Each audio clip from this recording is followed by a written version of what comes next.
In this episode, filmed on location in Kathmandu, Nepal, I am joined by Radha Krishna Upadhyaya, astrologer, clairvoyant, Kriya Yogi, and disciple of Tibetan Buddhist master Sakya Trizin.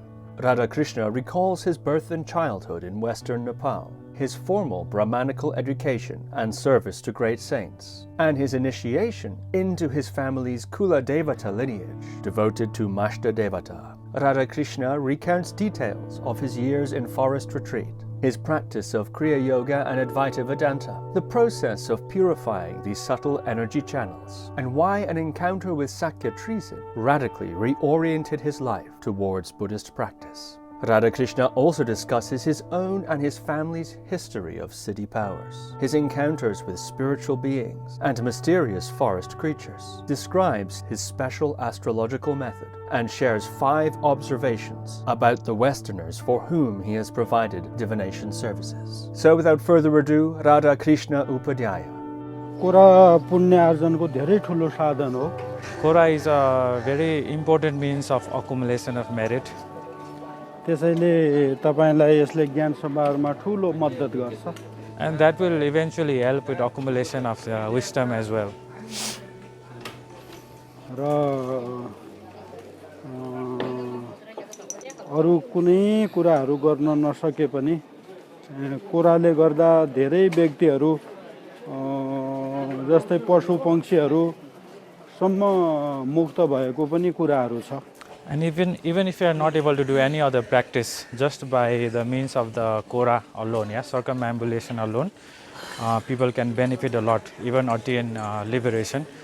For example, even the birds and animals, when they walk around the stupa, even they accumulate the causes for liberation. So Kora is important in that sense.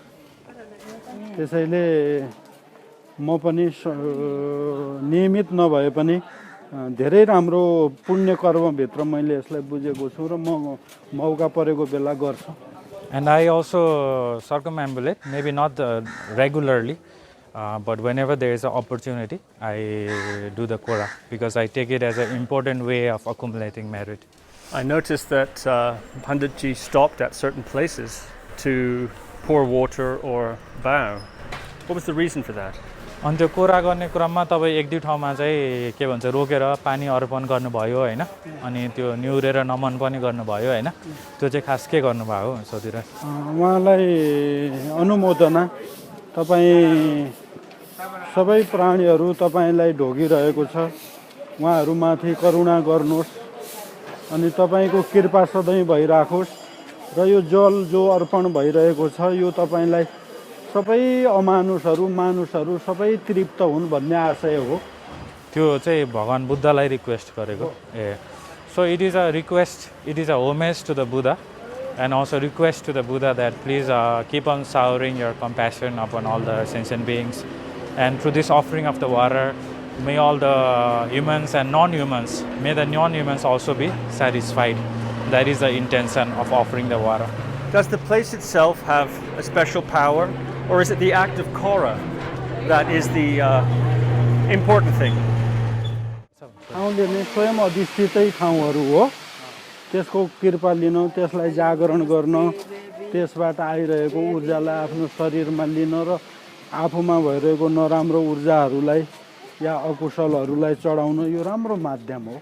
So the place itself is a blessed place, and then we use the Kora to to receive the positive energy from this place, to purify our negative karma, right? So for all these purposes, like Kora is a means, but the place itself is very important. भगवान बुद्धकै नजिक बसिरहने कयौं शिष्यहरूले जसले ज्ञान छिटो गरे उनीहरू छिटो बुद्ध पनि भए र जसले सेवा गरे या नजिक मात्रै बसिरहे उनीहरू राम्रो कर्ममा त गए तर ज्ञानी बन्न सकेनन्. त्यो पनि एउटा प्रमाण हो. केसको प्रमाण हो त्यो चाहिँ? नजिक बस्दामा मात्रै पुण्य हुन्छ कि कोराई गर्नुपर्छ भन्ने हिसाब. But it's also true that just being stay to a blessed place, blessed refuge object doesn't necessarily awaken all the qualities. For example, many disciples of the Buddha who stayed close to him for many years but did not practice enough, only served him. they did not achieve awakening quickly, whereas there were others who achieved like awakening quickly, regardless of whether they directly served the Buddha or not. त्यसैले चार प्रकारका मुक्तिहरूमा सालोक्य, सायुज्य, सामिप्य र निर्वाण गरेर चार प्रकारको मुक्तिहरू बताइन्छ. And there are 4 types of liberation. First is salokya. Salokya is a kind of liberation. Second, samipya, sayogya, sayujya. Fourth is nirvana. So there are 4 kinds of liberation.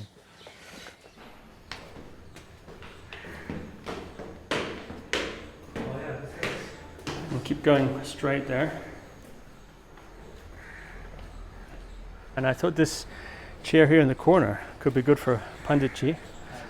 And then you could sit next to him. Got some incense. Panditji, thank you for agreeing to the interview. पण्डितजी यो इन्टरभ्यूमा आउनु भएकोले धन्यवाद रे, स्वीकार्नु भएकोमा धन्यवाद रे. तपाईँ पनि धेरै धन्यवाद. कहाँबाट आएर भेट भयो, धेरै कारणले खुसी लाग्यो. Saying thank you to you as well. You have come from like, I don't even know where you are coming from and where we have met, so I'm happy. So perhaps we might begin with your birth. What was the circumstance of your birth and the family in which you grew up? Where were you born and when? हामीले सुरु चाहिँ अब हजुरको जन्मबाट सुरु गरौँ नि हैन, कस्तो परिस्थितिमा जन्मनु भएको थियो, कस्तो परिवारमा हैन, त्यस्तो किसिमको बारे केही बताइदिनु रे. म बचपनमा हामी ब्राह्मण फ्यामिली हो. हामी शुद्ध ब्राह्मण फ्यामिलीमा हाम्रो परिवारमा कुलदेवताको उपासनाहरू गर्ने, गाई वस्तुहरू चराउने अनि वेदहरू पढ्ने, कर्मकाण्डहरू गर्ने, त्यस्तो र खेतीपाती कृषि त्यस्तो गर्ने. तर एकदमै राम्रो क्षेत्र थियो खप्तड क्षेत्र, जहाँ धेरै सिद्ध ठाउँ हो. पहिले पाण्डवहरू, राम अनि युधिष्ठिरहरूका भाइहरू, स्वयं कृष्णहरू पनि त्यहाँ आएर दर्शन गरेको त्यो कैलाशकै एरिया हो. त्यो मानस तीर्थ भन्छ त्यसलाई, खेचरार्दे तीर्थ, खेचर तीर्थ. त्यसैले त्यो खेचर तीर्थको ठुलो महत्त्व थियो. म अब त्यही परिवारमा जन्मेँ. So I was born in a Brahmin family, particularly in the Western Nepal. I mean Bajangma pani भन्नु हैन, Bajang, in a place called Bajang. So this is a Western like Nepal. अनि प्राय अब त्यो पश्चिमी त्यहाँ त एकदम विकट ठाउँ हो नि त त्यो हैन. It's a very like a remote place. Even currently it's an extremely remote place. And I was born in a Brahmin family. And my family were like practitioners of our own family deity, which is in Nepali is called Kuladevata. And we herd cows, we did farming, as well as on the normal side we're doing these things, and on the religious side we're worshipping the Kuladevata. Devata means God.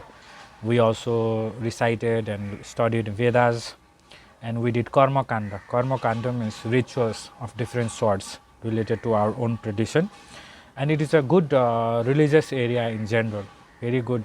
So they talk about our power spots, for example. So similarly it's like what is called Khoptad, that's the name of the place area, and Khoptad specifically refers to one sage who lived there called Khoptad. And in ancient characters from Indian epics of Mahabharata like Pandavas, Arjun, Krishna, they have also supposed to have visited this place. Even the Lord Rama is supposed to have visited this place because it is a part of the Kailash area, Mount Kailash. Yeah, so it is within this sacred like region. So where I am from, it's related to this region. It's nearby this place, and it's also called Manas Tirtha. Tirtha means pilgrimage site region, as also a Khechara Tirtha. So basically of great spiritual importance. I was born in this kind of family, in this context. I know you have great expertise in astrology.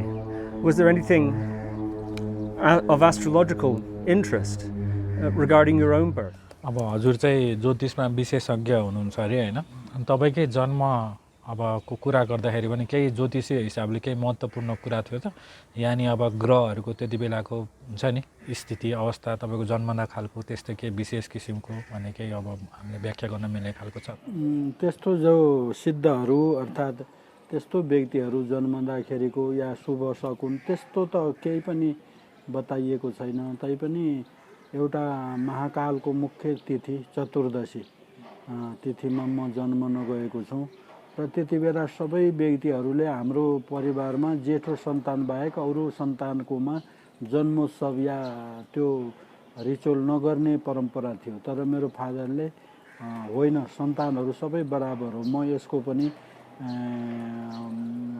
पुरै अभिषेकका साथ पुरै बाजा Gaza सहित धेरै 2-3 हजार मान्छेहरू जम्मा भएर पश्चिमको खेलहरू खेलेको अनेक थरी बाजाहरू बजाइएका सबलाई भोज गराइएको त्यो चाहिँ मेरो जन्मको नौलो घटना थियो। त्यस्तो कसैकोमा पनि थिएन। अनि त्यो चिनाको हिसाबले चाहिँ हजुरको चिनाको त्यो शुद्ध एउटा तिथि यस्तो महाकालको जो पूजाको त्यो तिथि त्यति बेला शुभ योगहरू पछि म हेर्दाखेरि धेरै मैले पूर्व जन्ममा केही न केही साधना गरेको भन्ने अर्थमा मेरो जन्म भएको छ। So, when many siddhas are born, there are all sorts of great omens that take place. So, I don't think it happened like that because I was not told about them. But I was born on what is called Chaturdasi. Chaturdasi means lunar 14th. So, when we look at astrological like calendar, in the lunar calendar is the 14th day and sometimes also the 29th day in the Tibetan system. But in the Sanskrit system is 14th day either a waxing moon or waning moon. This is what Chaturdasi is. So, he says I was born in this tithi which is related to Mahakal. And aside generally in my family, aside from when an elder son is born, elder child is born, there are no birth rituals that are done of great celebration of some sort. But my father somehow felt that all children are same, and for the first time in our whole family for many generations, even though I was not the eldest son, big festival was organized, and few thousand people, 2,000, 3,000 people were invited, and all sorts of rituals were done, and sports and music related to the Western Nepal that is unique to that region was conducted, and musical instruments played. Basically there was a lot of celebration. And when I studied my own chart, aside from like other things, primarily I connect to this fact that I was born in the Chaturdasi, the 14th lunar day, and I also feel that definitely some kind of spiritual practice in the past life caused me to be connected in this kind of tithi, specifically the lunar day. And I'm curious about your Brahmanical education. I understand you were educated in many of the classic sciences of that culture. And also I'm curious about your childhood interests. What sort of things were you interested in as a young boy? यसमा दुईटा प्रश्न छ। एउटा चाहिँ अब तपाईले त सानैदेखि पारम्परिक तपाईको ब्राह्मण शिक्षा पाउनु भएको हो हैन, ठुलैसम्म पनि ब्राह्मण शिक्षा पाएको हो हैन। अनि त्यसमा अब हुने हुन्छ नि अनेक थरी अब प्रमाण, न्याय, निरुक्ति आदि इत्यादि पनि त केही न केही त्यतिबेला नै सिक्नु भएको हो हैन। त्यसको बारे केही बताउन सक्नुहुन्छ विशेष गरी तपाईको अनुभवको बारेमा? अनि त्यो बाहेक अनि तपाईको बच्चा हुँदाखेरिको बाल्यकालको तपाईको रुचिहरू के कस्तो थियो? यस, म त्यो इन्ट्रेस्टिङ थियो मेरो बचपनमै। मेरो मातापिता या गाउँको व्यक्तिहरू भन्नुहुन्थ्यो, म सबै घरको मान्छेले मलाई घरमा लग्थ्यो अरे गाउँमा। त्यति सुन्दर भएर सबैले एक मिनट भए पनि आफ्नो घरमा लिने, खाना खुवाउने, मलाई दही कुराउनेहरू गर्ने, अनि सबै महिलाहरूले मलाई गोदमा लिने, यस्तो धेरै कुराहरू मेरो मम्मीले भन्नुहुन्थ्यो आमाले कि मेरो बच्चालाई आँखा लाग्न सक्छ, यति किन सबै महिलाले यसलाई लिएको, ती कुराहरू। अनि म कहिल्यै नरोएको कुरा पनि गरेको छ, अर्थात् सानोतिनो घटना बाहेक म नरोएको घटना सुनाउनुहुन्थ्यो सबले मलाई। र म देवताको पूजा गर्ने ठाउँ जहाँ छ घिस्रेर पनि 2-3 वर्षदेखि नै म त्यो ठाउँमा गएर सुत्थेँ अरे, जहाँ पूजा हुन्थ्यो त्यो प्लेसमा गएर घिस्रेर त्यहीँ सुत्थेँ अरे। अब बचपन 5, 7, 10 वर्ष त मेरो त्यही वल्लो पल्लो घर स्कुल जाने अनि पूजाहरूमा सरेक हुने कुलदेवता पूजा घरको रुद्री चण्डी पाठहरूमा अनि खाना खाने रमाउने बचपन त्यति सबै म सम्झन्छु तर अब नर्मल बच्चाहरूको जस्तै गयो तर म सबैमा इन्ट्रेस्टिङ नै थियो त्यो कुरा मलाई सबैले बताउँछन् So it was interesting, and my mom, parents, also all other villagers also said this to me later that for some reason like my parents, villagers, everyone like really like loved me. They felt attracted to me, and they would take me to their house like turn by turn, even if for a few minutes, and they would feed me food, like send yogurt to my house specifically for me. And all the women in the villages, they would put me in their lap, so basically give some kind of special attention. And my mom would say that I was beautiful, I was handsome, looked cute or something. And my mom was worried that because of all this attention that I was getting, there is this terminology called akha lagne. Akha lagne means this like jealous energy coming, attacking you because everyone's paying attention. So my mom would be worried about this kind of unusual kind of attention that I received in the village. And also I was told that I would never cry, so except for very minor occasions. Apparently I've never cried in my childhood. And I was also told that even when I was very small, like 2 years old, 3 years old, I would like crawl to the place where these rituals are being done, where the pujas are being performed for the gods, and I would crawl and sleep over there, sleep overnight over there, or sleep during the day. So up to 10 years, so aside from this, I lived a normal life. I went to nearby school, participated in the family rituals such as Chandi, Rudri, and my family deity rituals, right? So all of these are different kinds of things, religious things I participated in. But it was overall a normal childhood. यसमा अनि त्यो ब्राह्मण शिक्षाको बारे पनि के भयो त्यसपछि 11 वर्षमा मेरो यज्ञोपवीत भयो त्यसपछि म भारततिर हिँडेँ हरिद्वारमा र त्यसमा सबै घरको मान्छेहरू मलाई गुरुकुलमा छोड्ने गए गुरुहरूलाई त्यति बेला घिउ कुराउने हैन चामल पैसाहरू दिने चलन थियो त्यसरी गएर मलाई गुरुकुलमा छोडे मैले 20 वर्ष जति गुरुकुलमा बिताएँ 18 वर्ष जति So this was up to when I was around 10-11 years old, and on my 11th year there is some kind of like a ceremony that Brahmins traditionally like perform to mark like a coming of age, something of that sort. It's called Yajnaopavit in Sanskrit. And then after that I went to Haridwar in India, which is in North India. So Haridwar is a famous place actually, primarily for Hindus and even foreigners who are interested in this kind of Indian culture, they come to that place. So I received a lot of my Brahmin education over there, and and then all my family members during the first phase, they came to offer ghee, rice to my teachers over there in Haridwar. So for 18 years I stayed in Gurukul. मेरो परिवारमा हरिद्वारमा गएर अध्ययन गर्ने म पहिलो विद्यार्थी थिएँ. And actually I was the first person in my family to go study in Haridwar, this place itself. भनेको मतलब त्यो भन्दा अगाडि कोही गएर अध्ययन गरे खाली पारिवारिक रूपमा पाइरहेको. So before that, we're receiving like a traditional from like lineage explanations according to the family. So I was the first one to go outside the family for this kind of training. Why were you sent in particular? तपाईलाई नै किन पठाए त अरूलाई? त्यो त्यस्तो संयोग पर्यो. मेरो रुचि पनि हुनु, अरूले सपोर्ट गर्नु, फेरि त्यस्तो एउटा त्यो चीज मेरो चाहना भन्दा पनि भिन्नको कुरा थियो त्यो. पछि त्यस्तो हुन गयो. न त त्यहाँ चान्सै छैन. कसैलाई कोही गएकै पनि छैन. Yeah, it's something strange. I was also interested, but it was more circumstantial of some sort, maybe a coincidence, perhaps a destiny, this kind of like language they used, because there is no other chance that people would go outside this kind of family context. So somehow happened. And how old were you when you went there? And what was it like to go to this distant place and live among strange people that you did not know and learn these various subjects?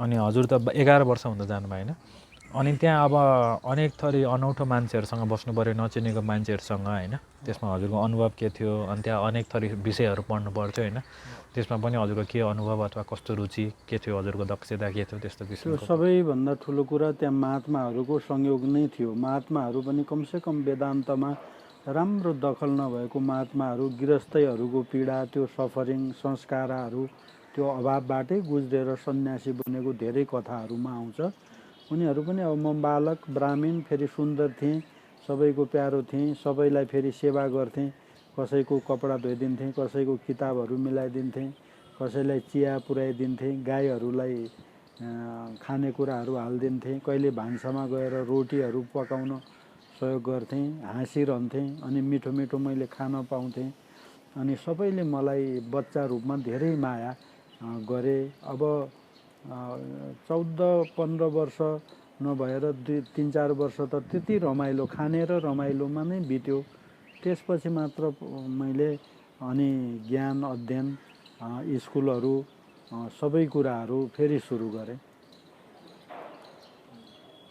त्यसमा पनि केही भन्दिनु न त कस्तो सुरु गर्दै रहेछ त्यसपछि मैले क्लासहरू विधिवत रूपमा नै मैले उत्तर मध्यमा पूर्व मध्यमा भन्ने हुन्छ 9-10हरू त्यस्तो सुरु गरेँ त्यसपछि स्कुल जाने आउने अनि म रोटी पकाउने जिम्मा थियो मलाई त्यसपछि म अझ प्यारो हुँदै हुँदै जाँदा आश्रममा सबै एकै आश्रममा मलाई धेरै बसेको हुनाले मलाई साधुहरूलाई साबुन दिने रुमालहरू दिने पैसाहरू ब्याङ्कको पुर्याउने लिएर आउने अनि चन्दा बाकसका पैसाहरू गन्ने र रिपोर्ट राख्ने पिठो आठो ताल चामल के छ भण्डारमा कम्मलहरू गाम्चाहरू तिनीहरूको रिपोर्ट राख्ने वितरण गर्ने व्यवस्थापन गर्ने यस्तो कुरामा म ज्यादा सक्रिय भएँ भनेपछि त्यो बाहिरी यस्तो एक्टिभिटीहरुमा सक्रिय हुनुभयो Okay, so he's saying the main thing was it was a place gathering of Mahatma or great saints would gather over there. So that was the most important thing. So as soon as I went there, I started becoming associated with them, and many of these great saints, they have some kind of suffering in their lives, in their like household life, and then they become a renunciate actually. And for some reason, over there as well, I would always get special attention. And I was a Brahmin, very beautiful child, and I served all of them, gave food, tea, served cows, made roti, bread for them. So I was always smiling. So the benefit was I would also get to eat good food, So this kind of benefit also I got. And then up to 14, 15, I don't really remember studying things seriously.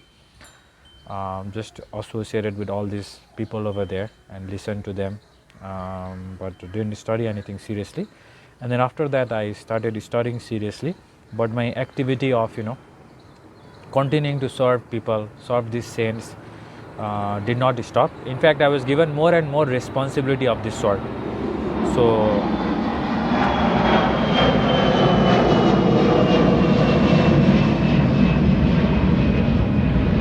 for example, I was assigned even management responsibility, giving food and towels to sadhus, counting money that was collected, keeping track of blankets and food, So aside from the studies that was continuing, that I studied like formally and seriously, all these extra activities also, it kept on continuing and in fact increasing.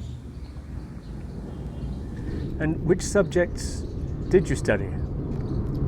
त्यही त अनि कुन चाहिँ सब्जेक्टहरु तपाईले त्यहाँ विषयहरु पढ्नु भयो रे त्यसमा त 5-7 विषय पढ्नु पर्थ्यो एउटा त साहित्य थियो हरिश्चन्द्र द्विवेदीहरुको कालिदासको मेघदूतहरु हैन यस्तो प्रकारको थियो अरु लघु सिद्धान्त कौमुदी मध्य सिद्धान्त कौमुदी त्यस्तो व्याकरण सम्बन्धीका पुस्तक थिए दुईटा पुस्तक हिन्दी सम्बन्धी थियो र अनि यस्तै 4-5 वटा पुस्तक र एउटा अंग्रेजी कम्पल्सरी थियो इंग्लिश त्यस्तो कुराहरु सिक्यो पूर्व मध्यमा र उत्तर मध्यमासम्म तिनीहरु चाहिँ केसको बारे यिनीहरु चाहिँ कर्मकाण्डको बारे हो कर्मकाण्डको बारेमा थिएन त्यसमा साहित्य व्याकरण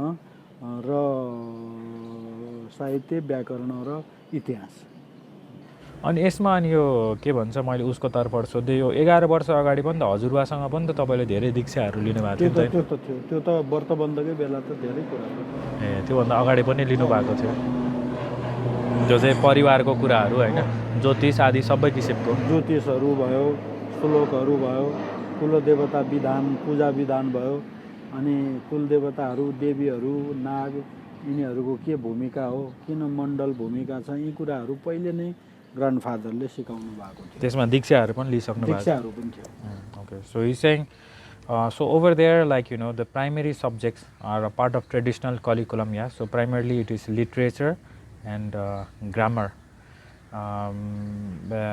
this is what we studied primarily so for example in the grammar standard like Panini grammar with the commentary of like Kaumudini person called Kaumudini and then also he mentioned Purva Madhyamika, Uttara Madhyamika, which I have no idea of. And then in literature he mentioned, Kalidas and all sorts of literature like texts,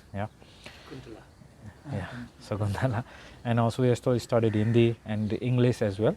And I asked him, because you were asking about what he studied in childhood, so he also confirmed about how before he was 11, of course, he learned many things from his grandfather. Specifically, he learned the religious aspects. So the different rituals related to Kuladevata, that's the family deity, and different kinds of initiations and empowerments belonging to his family.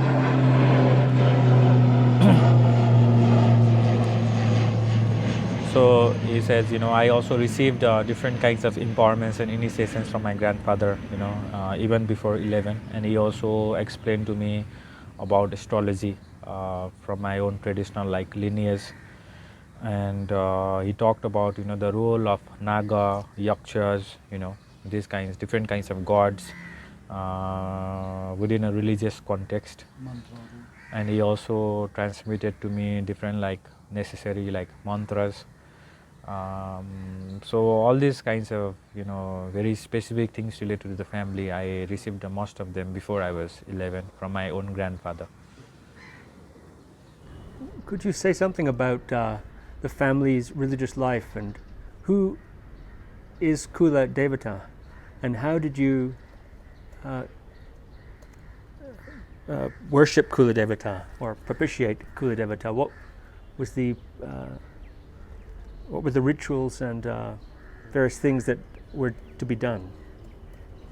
यसमा अनि अब उसको त्यसै परिवारकै एकचोटि धार्मिक हुन्छ नि जीवनको बारे के बताइदिन सक्नुहुन्छ नि कुलदेवता अनि तपाईको हजुरबाको हजुरबाहरू हुन्छ नि त्यस्तो कथाहरू केही अनि कसरी कुलदेवतालाई तपाईको प्रार्थना गरिन्थ्यो के विधिबाट गरिन्थ्यो हैन कुलदेवताको भनेको यानी चाहिँ नि तपाईको हजुरबाहरूको बारे पुरानो हजुरबा जिजुबाजेहरू प्रकार पनि भयो त्यसपछि तपाईको कुलदेवता को हो र कुलदेवतालाई कसरी पूजा गरिन्छ त्यस्तो ठिक क्वेशन गर्नुभयो भाइ ईशन किनभने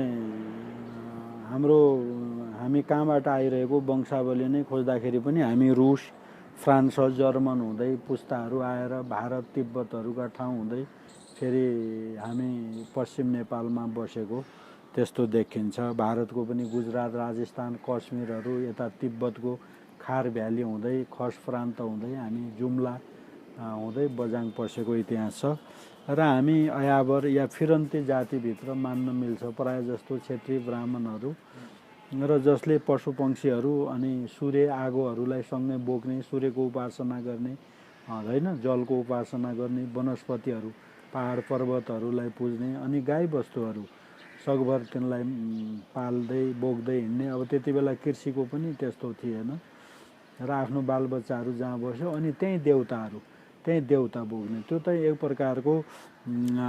एक प्रकारको प्राण स्वरूप देवता नै मान्न मिल्छ त्यसलाई चित्त स्वरूप नै मूल भूमि हो अहिले आएर म बुझ्दा त्यो धेरै शुद्ध देवता देखिन्छ र त्यही देवताहरूको आराधना गर्ने एउटा व्यक्तिमा देवताहरू प्रवेश हुने र उसले कहाँ जाने के गर्ने सगुन अपसगुनहरू सबै कुराहरू बताइदिने यस्तो गरेर हामी म जन्मेको ठाउँसम्म आइपुगेको छ त्यसपछि पनि त धेरै बसाइसराई भइसक्यो व्यक्तिको त्यति बताइदिनुहुन्छ फर्स्टमा यदि भनौँ अनि अरु सो Saying first, tracing back my own like family, you know, so it looks like we came from, you know, Central Asia, including Russia, and maybe, you know, related to Europe. So this is coming from a more latter kind of academic understanding, but nonetheless, you know, a lot of us like people in the Western Nepal, we came from this kind of place into India in the places like Gujarat and Tibet as well, and from there we came to the mountainous part of Nepal called Jumla, and then came to Bazang. So as nomads, then we always carried around different kinds of deities, worship the sun, worship vegetation and river, graze like cows, right? So from this kind of background, you know, we settled down in where I was born in the place of Bazang.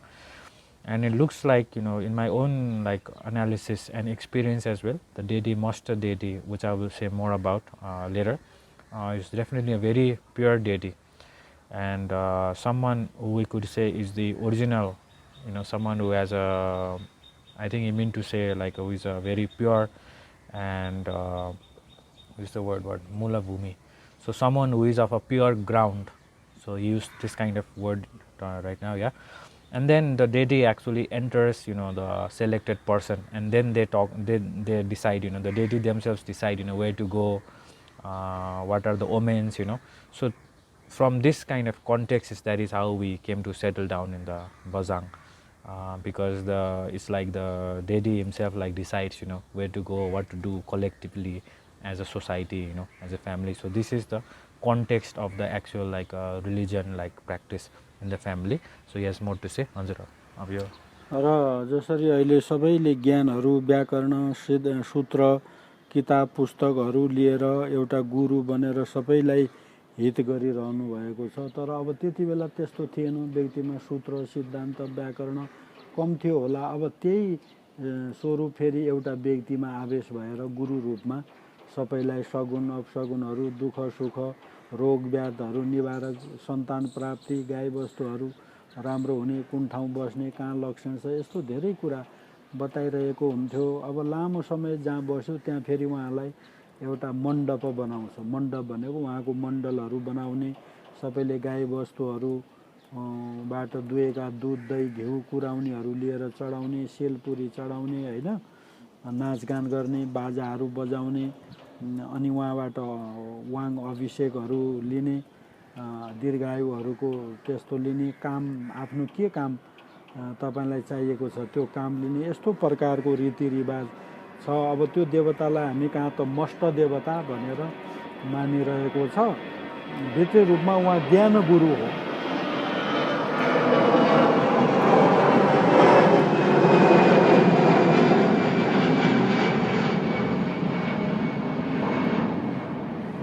So these days, you know, people are like, you know, studying scriptures, you know, a lot, and so this is like very important and common at this time. So in my like kind of family, so perhaps at that tradition, you know, there was not much in focus in terms of like studies, but nonetheless, you know, the deity itself is like the source of knowledge, and whatever was relevant to people at that time, that is how they guided them. And for example, you know, and wherever our like society, our family like lives, so we create some kind of a mandap, like a shrine, you know, and then we offer, you know, so as villagers, you know, they offer milk from cows, you know, so as a normal kind of a worshipping the deities, celebration, musical instruments, and the people who have the permission, they receive initiation from the lineage for the, you know, to access and evoke the deity. And people do normal, like, you know, wishes for longevity, fulfilling the other kinds of wishes. And the name itself is called the Mashta. So the name of the god is Mashta. So it's called Mashta Devata. And internally he is actually a guru of wisdom. So that is the outer form is that of a Mashta Devata, but internally is a guru of wisdom. अनि उहाँको पूजा गर्ने विशेष पर्वहरू हुन्छ। त्यसमा पूर्णिमा, पञ्चमी, एकादशी यस्ता पर्वहरूमा सबै व्यक्तिहरू जम्मा हुने, सबको घरमा जे राम्रो चिज छ त्यो चिजहरू बोकेर जाने। अनि त्यहाँ अधिकारी व्यक्ति हुन्छ, 2-3 जना मास्टरहरू हुन्छ, तिनले अफरहरू गर्ने। अनि देवता खुसी भएपछि एउटा देवताहरूमा एउटा वायु प्रवेश गर्छ र त्यो वायु नै गुरु रूप भएर हामी सबैले त्यसलाई ढोग्नुपर्छ। त्यसमा उमेर, जाति, लिङ्ग, सम्बन्धको अर्थ हुँदैन, सबैले उहाँलाई मान्नुपर्ने हुन्छ। र उहाँले बताएका धेरै चिजहरू, एक दुई कुराहरू नमिले पनि धेरै कुराहरू सत्य भएर जाने। त्यसो भएको हुनाले त्यो एउटा ठुलो एउटा सङ्गठन, ठुलो एउटा विधान त्यहाँ छ। भनेको मुख्य अधिकारी हराइसकेपछि यस्तो हुने कि अरू बेला हरेक वर्ष यस्तो हुने? हरेक वर्ष, प्रत्येक वर्ष, हरेक वर्ष यस्तो हुन्छ। प्रत्येक वर्ष मुख्य अधिकारी एउटा भइरहन्छ, तर पनि हरेक व्यक्तिहरू 2-4 जना भइरहन्छ, तर पनि एउटामा चाहिँ फेरि हरेक वर्ष प्रवेश गर्छ। ऊ नमर्नसम्म अरूमा जाँदैन, तर पूजा प्रत्येक वर्ष हुन्छ र अधिकारी व्यक्तिहरू पनि उसैले सिलेक्ट गर्छ। यो तर मान्छेमा प्रवेश गर्ने चाहिँ नि त्यो एउटा सकिसकेपछि, त्यो सकिसकेपछि यदि उसले गलत कामहरू गर्यो, ऊ अनुशासनमा बसेन भने बिचमै पनि छोडेर अरूमा प्रवेश हुन सक्छ। So there are special days every year to for example, the full moon, the lunar 5th day, lunar 11th day, when people gather, they bring the best of their offerings, and then there are 2 or 3 authorized people already over there, and then when if the deity is happy, and if there is no main a sort of a oracle, I guess in modern terminology like channelizer, I guess. So if someone has passed away, the main person whom the deity enters into has passed away, then on this kind of occasion the deity enters, and it doesn't matter the gender, it doesn't matter, whoever the deity selects, is the main person, becomes the main person from then onwards. And then we have to respect them regardless of our relationship with them, regardless of the gender they have, and then whatever they say we follow. And generally, aside from very, very minor things, generally this person to whom the deity enters to and guides is always accurate, even about future events, future predictions, personal matters, collective matters, he's never wrong. यसमा अरू अब हजुरबाहरूको पनि भन्ने त्यसमा अब हाम्रो ग्रान्डफादरहरू धेरै सिद्ध हुनुहुन्थ्यो।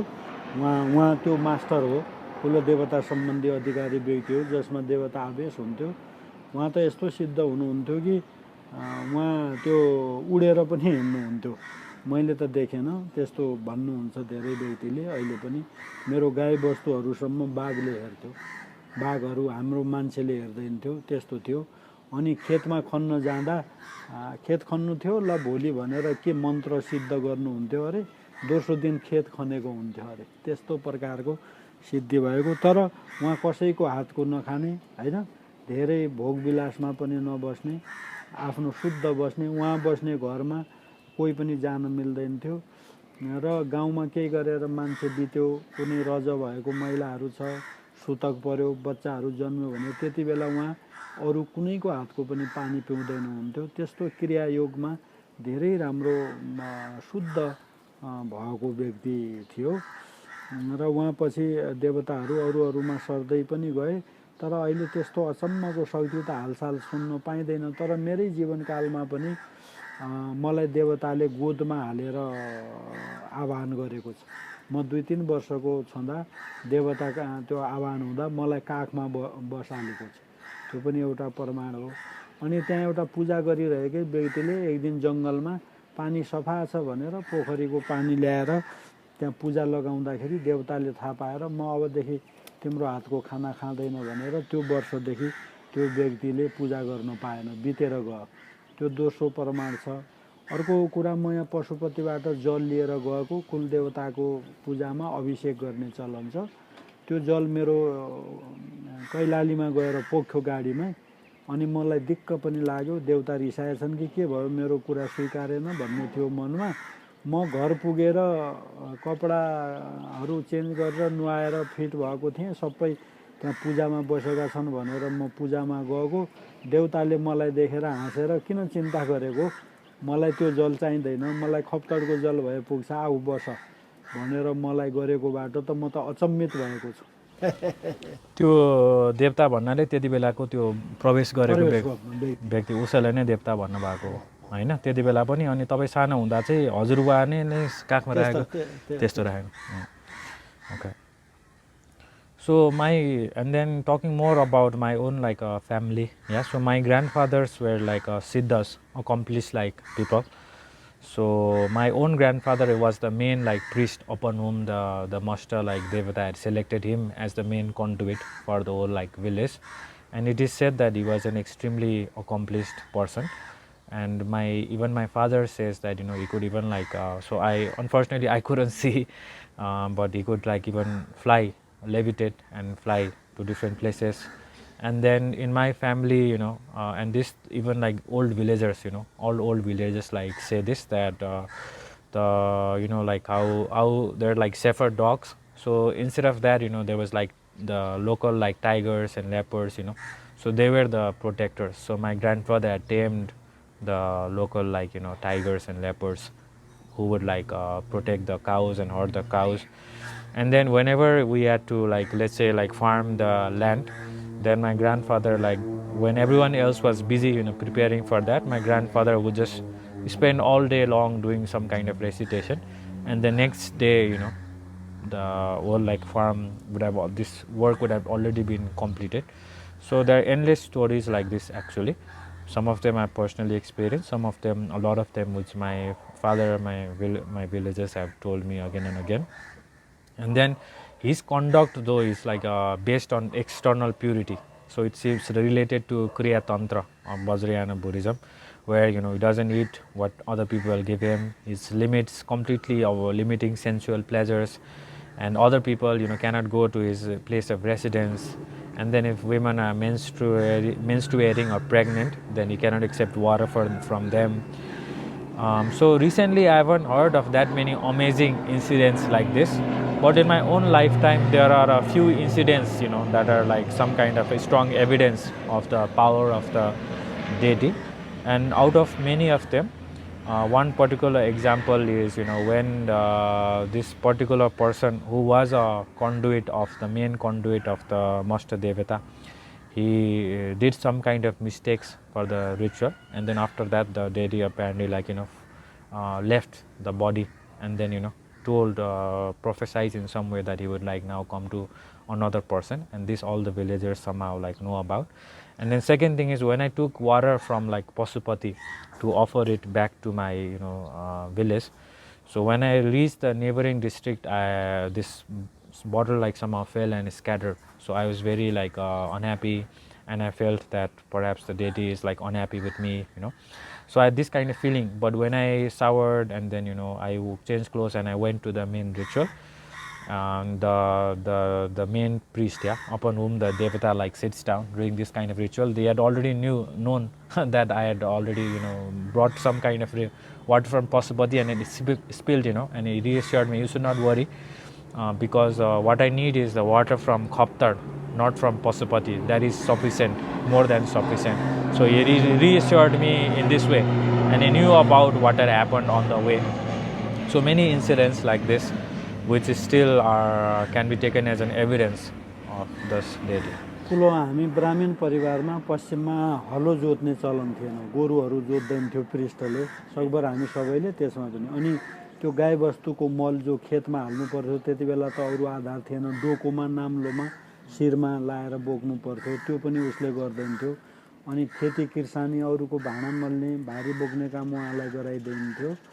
एक दिन मेरै अर्को ग्रान्डफादरकै पनि ग्रान्डफादरले कहाँको देवताको मान्छे हुन्छ यस्तो, ल यो मल बोकेर आऊ खेतमा, यो मल बाँकी छ, तिमी ठुलो देवता यहाँ मस्त भएर बसिया छ भनेर उहाँको टाउकोमा मलको डोको हालिदिएको। त्यो देख्ने मान्छेहरू छँदैछन् अरे, त्यो बाजे बाटो हिँड्दै गरेको त्यो डोको जो मलको त्यो साइडमा आफै हिँडिरहेको। त्यस्तो अचम्मको भइसकेपछि उहाँलाई दोबारा त्यस्तो काम गर्न दिएन भन्ने चलन छ। And then in our like place, so the Brahmins like they don't like take the bull, for the, what is it called, for the grazing, I don't know if it's grazing, but the bull actually tills the land, I think that's the word.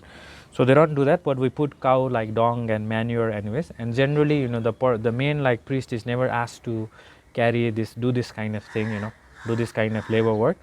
But once my grandfather was like he started like asking my grandfather to, you know, so now you have been a little arrogant, you know, being like as this, you know, conduit of Mashta, but we should do all our work. So each of us should do our work. So you carry this cow like manure into the field, you know, and he placed a big basket of manure on his head. And then these villagers, you know, they're still still alive even now, who saw this event firsthand. And I've been told that, you know, then my grandfather, he put this like basket like on the side, and then both he and the basket also like walked towards the farm, you know. Side by So side. the basket like started walking by itself towards the land. त्यो दिनदेखि उहाँलाई त्यो जिम्मा So from then on, like no one dared like ask him for you know, any kind of work like this. र अर्को चमत्कारी कुरा के थियो त्यो सिद्धताको भने क ख नपढेको व्यक्ति जसले स्कुलै देखेको छैन उसले 40 अध्याय वेद पढ्थ्यो आवाहन भएपछि. And then the interesting thing is when these kinds of deities like manifest, yeah, and come to the person, like even if you are illiterate, you know, and I've seen त्यो चाहिँ हजुरले पनि देख्नु भएको छ कि के छ, and I've seen this अहिले पनि छ त्यो. I've seen this myself as well, even now, you know. So त्यसमा एउटा मुख्य हुन्छ अनि अरूमा पनि आउँछ आउन चाहिँ. त्यो रहन्छ एउटा चाहिँ मुख्य हुन्छ तर अरू मान्छेमा पनि अलिअलि आउँछ. अधिकारी व्यक्ति. Yeah. So what happens is there is the main person, yeah, but then the deity also comes to, like, you know, it's like a side, it's like assistance, you know. So even those people I've seen, even myself, and now also it happens, you know, even if this person is illiterate, was never read the alphabet, and when the deity comes, they sit down and recite this 40 chapter like Vedas like very fluently. So this is also an evidence of the power. Yeah. अनि यसमा हजुरको त्यो शङ्कराचार्यवाला पनि कथा छ नि एउटा. र हो त्यति बेला शङ्कराचार्यको दिग्विजय जब उनले भारतवर्षमा ठुलो साम्राज्य खडा गरे उनी जित्दै जित्दै कैलाश जान त्यही बाटो आए र शङ्कराचार्य आउँदा सबैले आफूमा भएका घोडाहरू पानी हैन दही दुध मह उहाँको सवारीलाई सबैले त्यहाँ वेलकम गर्नु पर्थ्यो तर मेरो बाजे जानु भएन अनि उहाँ हिँडेको घोडा अड्क्यो त्यहाँ अगाडि बढ्नै मानेन र अनि उहाँ घोडाबाट ओर्लेर किन घोडा आज यो बाटो हिँडेन भन्दा फलानु किन आएन जगन्नाथ भन्दा उहाँ बिरेपाद्य थियो होइन उहाँ आउनु भएन तमाखु खाँदै हुनुहुन्थ्यो यसरी कौशीमा बसेर शङ्कराचार्य आएर आफ्नो पकडी उहाँको पाउमा राखेपछि अनि घोडा हिँडेको कथा पनि आउँछ. यो चाहिँ हजुरबाको यस्तो बुवा त्यस्तो टाइपको हैन. हो चार पुस्ता गरी. सो अल्सो दिस इज लाइक 4 कि 5 धेरै होला 5-7 पुस्ता होला. So this is there is another story of my like family's like history, you know, where there was a grandfather's like great grandfather, you know, his name is Bira Upadhyaya, it's what is called Bira Upadhyaya. And at that time the Sankaracharya, you know, Sankaracharya who is a great figure in the Advaita Vedanta. So there is the original Sankaracharya who, you know, propagated Vedanta quite widespread all across India. And then he has there are different Sankaracharyas even now in different like places, but the main one is from Kanchi in South India, Kanchipuram in South India. So this Sankaracharya was going to Kailash jandakeri was visiting Kailash, you know, and so we have to come to Western Nepal to visit Kailash. So he was traveling from my region, and then, you know, everyone, all important people, you know, they would offer him, you know, whatever things they could to Sankaracharya. So he came with an entourage on this pilgrimage, but at that time my great grandfather Birya Upadhyaya, he was just smoking like tobacco on the roof, and he refused to go meet like Sankaracharya. And अनि के गाउँलेहरु अलि निराश भएको सबै गए तर उहाँ जानु भएन घोडा चलेन अगाडि. And all the villagers went, and they were little like upset at my grandfather as well because he didn't come to meet. गाउँको मुखिया थियो उले नै नेतृत्व गर्नु पर्थ्यो उ गए. And he didn't come to meet the Sankaracharya, and since he was the main priest, you know, he was supposed to like lead the villagers, you know, so all the villagers were upset, you know. And then when Sankaracharya like reached nearby his house, you know, on the pilgrimage, you know, kilometre टाढाको कुरा हो फेरि around maybe like a kilometer away, his horses like refused to move forward. Sankaracharya's horses refused to move forward, and then Sankaracharya like asked the villagers, you know, like is there some kind of siddha who lives nearby, because my horses are not doing this is a symbol of this kind, and then they told about Viryapadhyaya. And then Shankaracharya of that time himself came to visit his great-great-grandfather in the house and offered his, they wear some kind of, I guess some kind of hat maybe on the top. They offered this to the Viryapadhyaya, and then the horses, the pilgrimage resumed. So this is also another legendary story about my family. र शङ्कराचार्य 13 दिनमा कैलाश पुग्नुभयो बाजे उ पुग्नु भन्दा पहिले त्यहाँ बसिरहेको हुनुहुन्थ्यो And then the Shankaracharya reached Kailash in 13 days, and then my grandfather had already reached there somehow. उसले त्यो देखिसकेपछि सधैँभरि राज्य सुन्थ्यो अब यो वीरता सबै यताको एरिया हजुरले चलाइ खानु म आउने छैन. And then after that, then Shankaracharya he is like, okay, this is your religious space, I won't come here again. He gave this kind of vow to my great grandfather. त्यसैले त्यो परम्परा अहिले पनि छ. त्यो परम्परा अहिले पनि छ. हामी कुल अभिषेक व्यक्तिहरू अरूलाई ढोग्ने गर्ने यताउति जुनसुकैसँग व्यवहार गर्ने सधैँ छैन. So this kind of tradition is still there. Once we receive the initiation of the Kuladevata, there are many deities even who we cannot bow down to, because he is the Mashta is superior, more superior to many other gods and people, other kinds of people are receiving certain kind of practices. So this is within the norms of receiving this empowerment. म यस्तो परिवारबाट हुर्केको व्यक्ति थिएँ. अब त्यो चाहिँ 15-16 वर्षपछि फेरि ज्ञानमा त्यसैले पनि सहयोग गर्यो. And then so I grew up in this kind of family. So later, after I started doing many other spiritual practices, then this family's blessings as well as the lessons that I learned from my grandfather, they automatically started benefiting me after I became an adult. After I became an adult. Yeah. Do you still propitiate Mashta Devata, and has Mashta Devata ever entered into you? अनि अहिले पनि मष्ट देवतालाई चाहिँ तपाईले के भन्छ चढाउने अथवा चाहिँ पूजा गर्ने गर्नुहुन्छ अनि तपाईमा चाहिँ मष्ट देवता प्रवेश गर्नु भएको छ. सबै परिवारहरू जति हामी त्यसको अनुयायी छौं हामी सबैलाई आपद विपदहरुमा या जुनसुकै बेला पनि एकदमै सहयोग गरिरहेको अनुभव नै हुन्छ. मलाई नै बाजेले ममा प्रवेश गर्ने भन्नु भएको थियो. म बाहिर फेर हिँड्ने खानपिनहरु शुद्ध नभएको हुनाले त्यो अवसर गुम्यो. तर मूल चाहिँ अधिकारी व्यक्तिहरुमा अहिले नै मेरो परिवारकै व्यक्तिमा त्यहाँ छ. तर जति जति हामी अनुयायी छौं भिलेजरहरु हामी सबैलाई केही न केही रूपमा त्यो चीजले छोडेको हुँदैन. काहीँ न काहीँ प्रवेश भइरहेकै हुन्छ. अनि त्यो के भन्छ हजुरको कसले चाहिँ हजुरलाई चाहिँ मुख्य बन्ने कि भन्ने किसिमको प्रस्ताव जस्तो आएको? हजुरबाजेले सानो हुँदा नै हो. तपाई फर्किसकेपछि हजुरबा विधिसँग भए बिन्न चाहिँ हो. तै पनि त्यो वर्तमान गरिसकेपछि त त्यो कुरा गरेको थियो. Yeah, he's saying all villagers of that place, including myself, of course, we still worship and propitiate the Mashta Devata, and we are supported in all areas, even in our difficult times as well. So in that sense, the deity enters all of us, whoever is connected to them by family, lineage. And I was actually asked by my grandfather during this ceremony, during my 11th year, perhaps, that I should be the main, person as well in the next generation who carries the main blessings of the deity. But somehow, in later years, I was living outside a lot. I was studying, so all of these things happened, and you need to be very pure externally, do this kind of external purity. So that didn't happen. So you studied you pursued your Brahmanical education for 18 years, and I understand also during that time you had a yearning for deeper spiritual practice, retreat and so on. I wonder if you might talk about that. When did that begin to arise in you?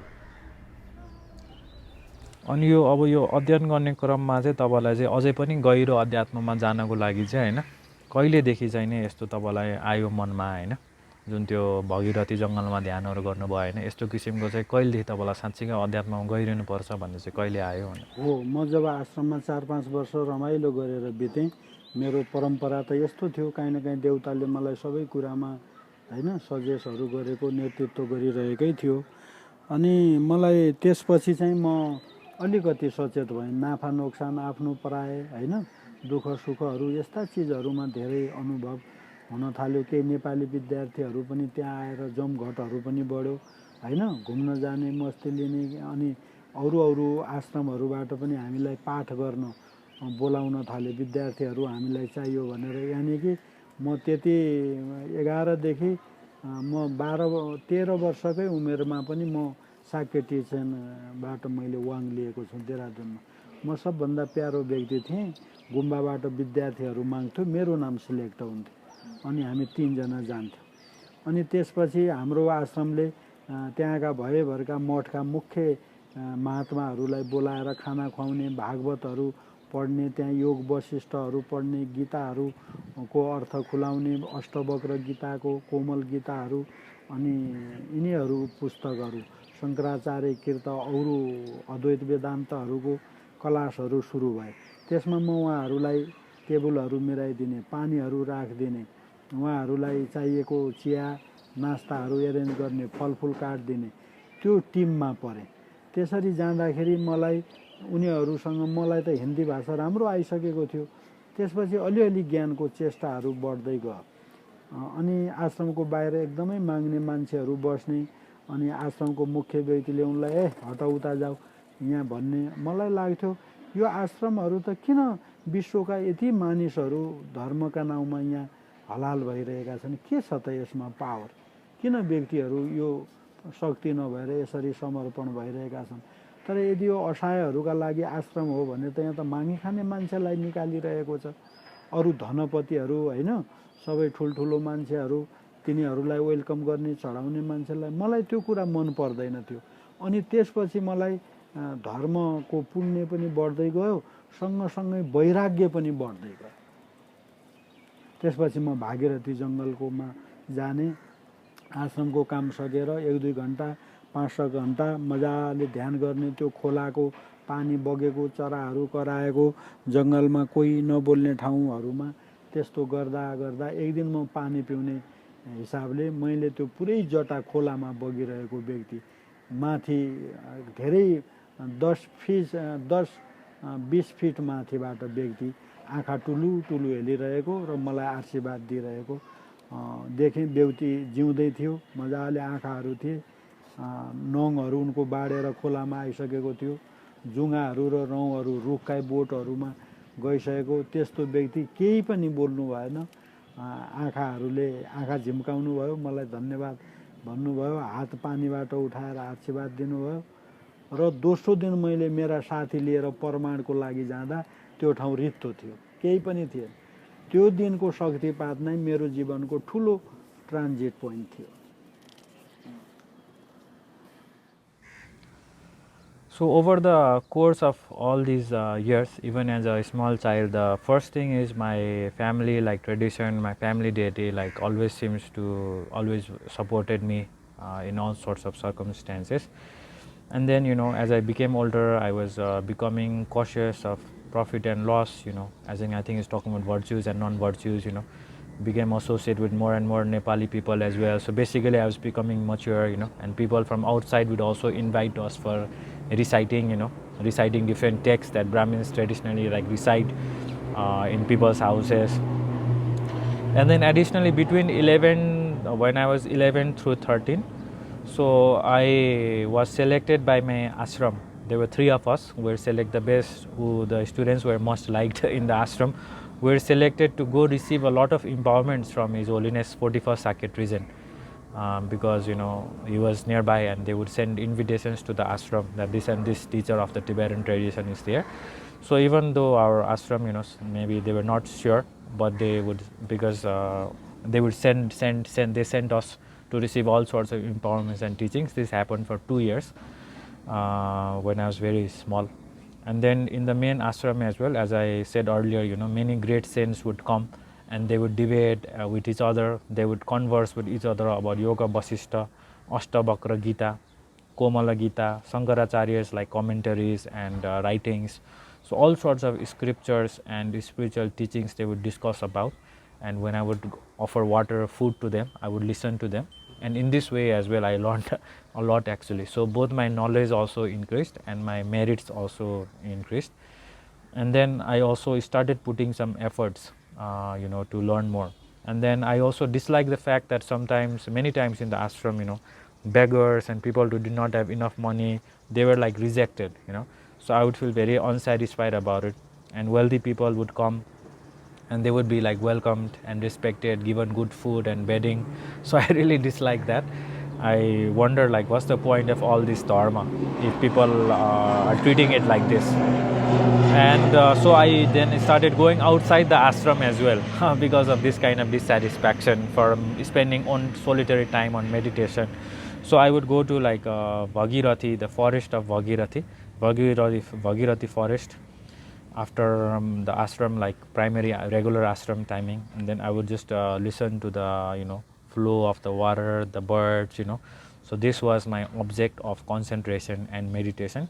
And when I did this for a long time, at some point, one day I saw this giant person who was maybe even 20 feet tall and who was almost like looked like a tree, but this was a person who had the eyes and their hands and mustache and hair was so long that it draped down to the ground, and his hands was up to the water, reached up to the water. So I had gone there to drink some water, and that's when I saw this kind of a being, and he winked at me and he took out his like hands from the water and spread some water at me and blessed me, and I was really astounded. And the next day when I took my friend for verification, he was not there anymore to be seen. But this was one of the definitely the most important transit into a deeper spiritual like yearning and practice for me, because this experience was totally like changed and deepened my yearning for doing more practice. त्यसपछि म केटाहरूसँग पनि नबस्ने, खाना पनि नखाने, तपाईको धेरै दैनिक चर्या जस्तो पनि सब चर्या मिसयुज गरेँ। अनि मलाई यो मानिसहरूसँग बस्ने, गफ गर्ने, खाना खाने, रमाइलो गर्ने धेरै वैराग्य उत्पन्न भयो। जीवन के रहेछ त, के हो आत्मा, के परमात्मा के हो, यस्तोमा म जङ्गल धेरै बस्ने, त्यहाँ गएर साधन गर्ने। त्यो गरिसकेपछि मलाई खाना त्यहीँबाट मिल्ने, प्राण पानी खाएर म आनन्द बस्ने। र म त्यहाँ के भन्छ भने त्यो आगोमा काँचै डल्लो हालेर मैले पेट पालेको छु। आगोमा त्यो पिठोको डल्लो हालेर त्यो डल्लो खाने। मानिस मलाई नभेटोस्, व्यवहार नगरोस्, मलाई कोही पनि नभेटोस्, यस्तो चाहना हुँदा हुँदा म 2-3 वर्ष त्यस्तो भएपछि त्यो खबर मेरो घरमा आयो। किनभने नेपाली विद्यार्थीहरू अरू धेरै गइसकेका थिए, तपाईको छोरा यस्तो भयो उस्तो भयो, अब तपाईँ यस्तो भयो भनेपछि मेरो मामा र म बुवा म लिन गयो। गुरु कहाँ लिन गइसकेपछि गुरुले जाऊ माता पिताको भने मान्नुपर्छ भनेर म नेपाल आएँ। मेरो बिहा गराइदियो। बिहा गरेको म फेरि राति नै हिँड्दै, फेरि 7 वर्ष त्यहीँ बसेर अनि आएर तुरुन्तै काठमाडौँ। त्यो कति वर्षको बेला भयो? 18-19? विवाह चाहिँ 21-16 होला कि 16? नै 16 होइन, त्यहाँ 16 देखि 3, 18 र 3 21 वर्ष। 21 वर्षमा बिहा भएको। So then after this event, I had a strong like renunciation, vairagya towards like normal like mundane life, and I didn't want to hang out with friends, people at all. I just liked going to the forest and living over there, so and I wanted to understand what is Atma, what is Paramatma, what is the purpose of this life, so this kind of yearning strongly like deepened. So for 2 to 3 years I mostly lived in the forest, and I didn't have to eat much either. The water of the forest, the air, started like being a source of energy for me.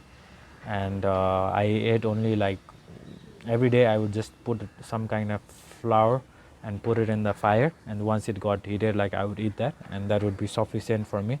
So this I did for 2 to 3 years, and this news reached my family back home, because all different people in my ashram were from, you know, from around the area and from Nepal, you know. They went back and informed my family that your son is doing this kind of activity, you know.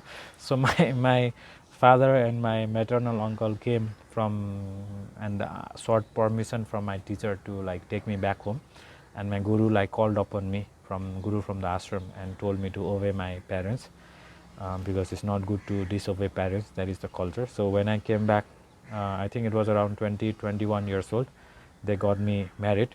But on the night of my marriage, I left and for 7 years. So I again came to India for 7 years. So I got married, and then on the same night, so I didn't even see my wife's face, because during the wedding ceremony they cover her like face with the cloth. So I didn't ever see her face, and I was away for 7 years in India, again continuing similar kind of lifestyle. I have two questions about that time. The first, how was it that, did you do a special practice to derive your sustenance from the air and the flowers, or did it occur spontaneously? That's the first question. And the second question is, what do you think was that being that you encountered in the forest? अनि यो त्यो अब जङ्गलमा बस्दाखेरि जुन तपाईले खासै केही पनि नखाए भने पनि बाँच्नु भयो नि हैन, त्यसको लागि के विशेष विधि गर्नुभयो कि आफै नै त्यस्तो आयो रे एउटा, आफै नै त्यस्तो आयो रे एउटा चाहिँ आफै नै भयो त्यस्तो, केही नगरिकन आफै आयो, आफै वैराग्य उत्पन्न भयो मनबाट नै त्यस्तो आयो, अनि त्यो कम खाएर पनि बाँच्न सक्ने भयो त्यो खानै नचाहिने, खाना खाएपछि त त्यो नराम्रो हुने कि. It was spontaneous, because I had a very strong sense of renunciation, you know. So I was sort of rejecting the samsara. So actually eating food would actually cause me like nausea and cause more trouble. So it was a spontaneous kind of event. अनि अर्को जुन तपाईले त्यो प्राणी त्यो देख्नुभयो नि, त्यो देवता अथवा के भनौँ न, त्यो सिद्ध हैन, के हो उहाँलाई तपाईले कुन रूपमा बुझ्नु भएको छ, उहाँ के हो भनेर? उहाँ धेरै ठुलो ऋषि हुन सक्छ, धेरै ठुलो ऋषि हो. देवता चाहिँ होइन, देवता होइन, ऋषि नै हो, मान्छे नै हो. अब तर पछि किन दर्शन भएन त्यो पीडा अहिलेसम्म पनि छ क्या, मैले के मिस्टेक गरेँ त्यो.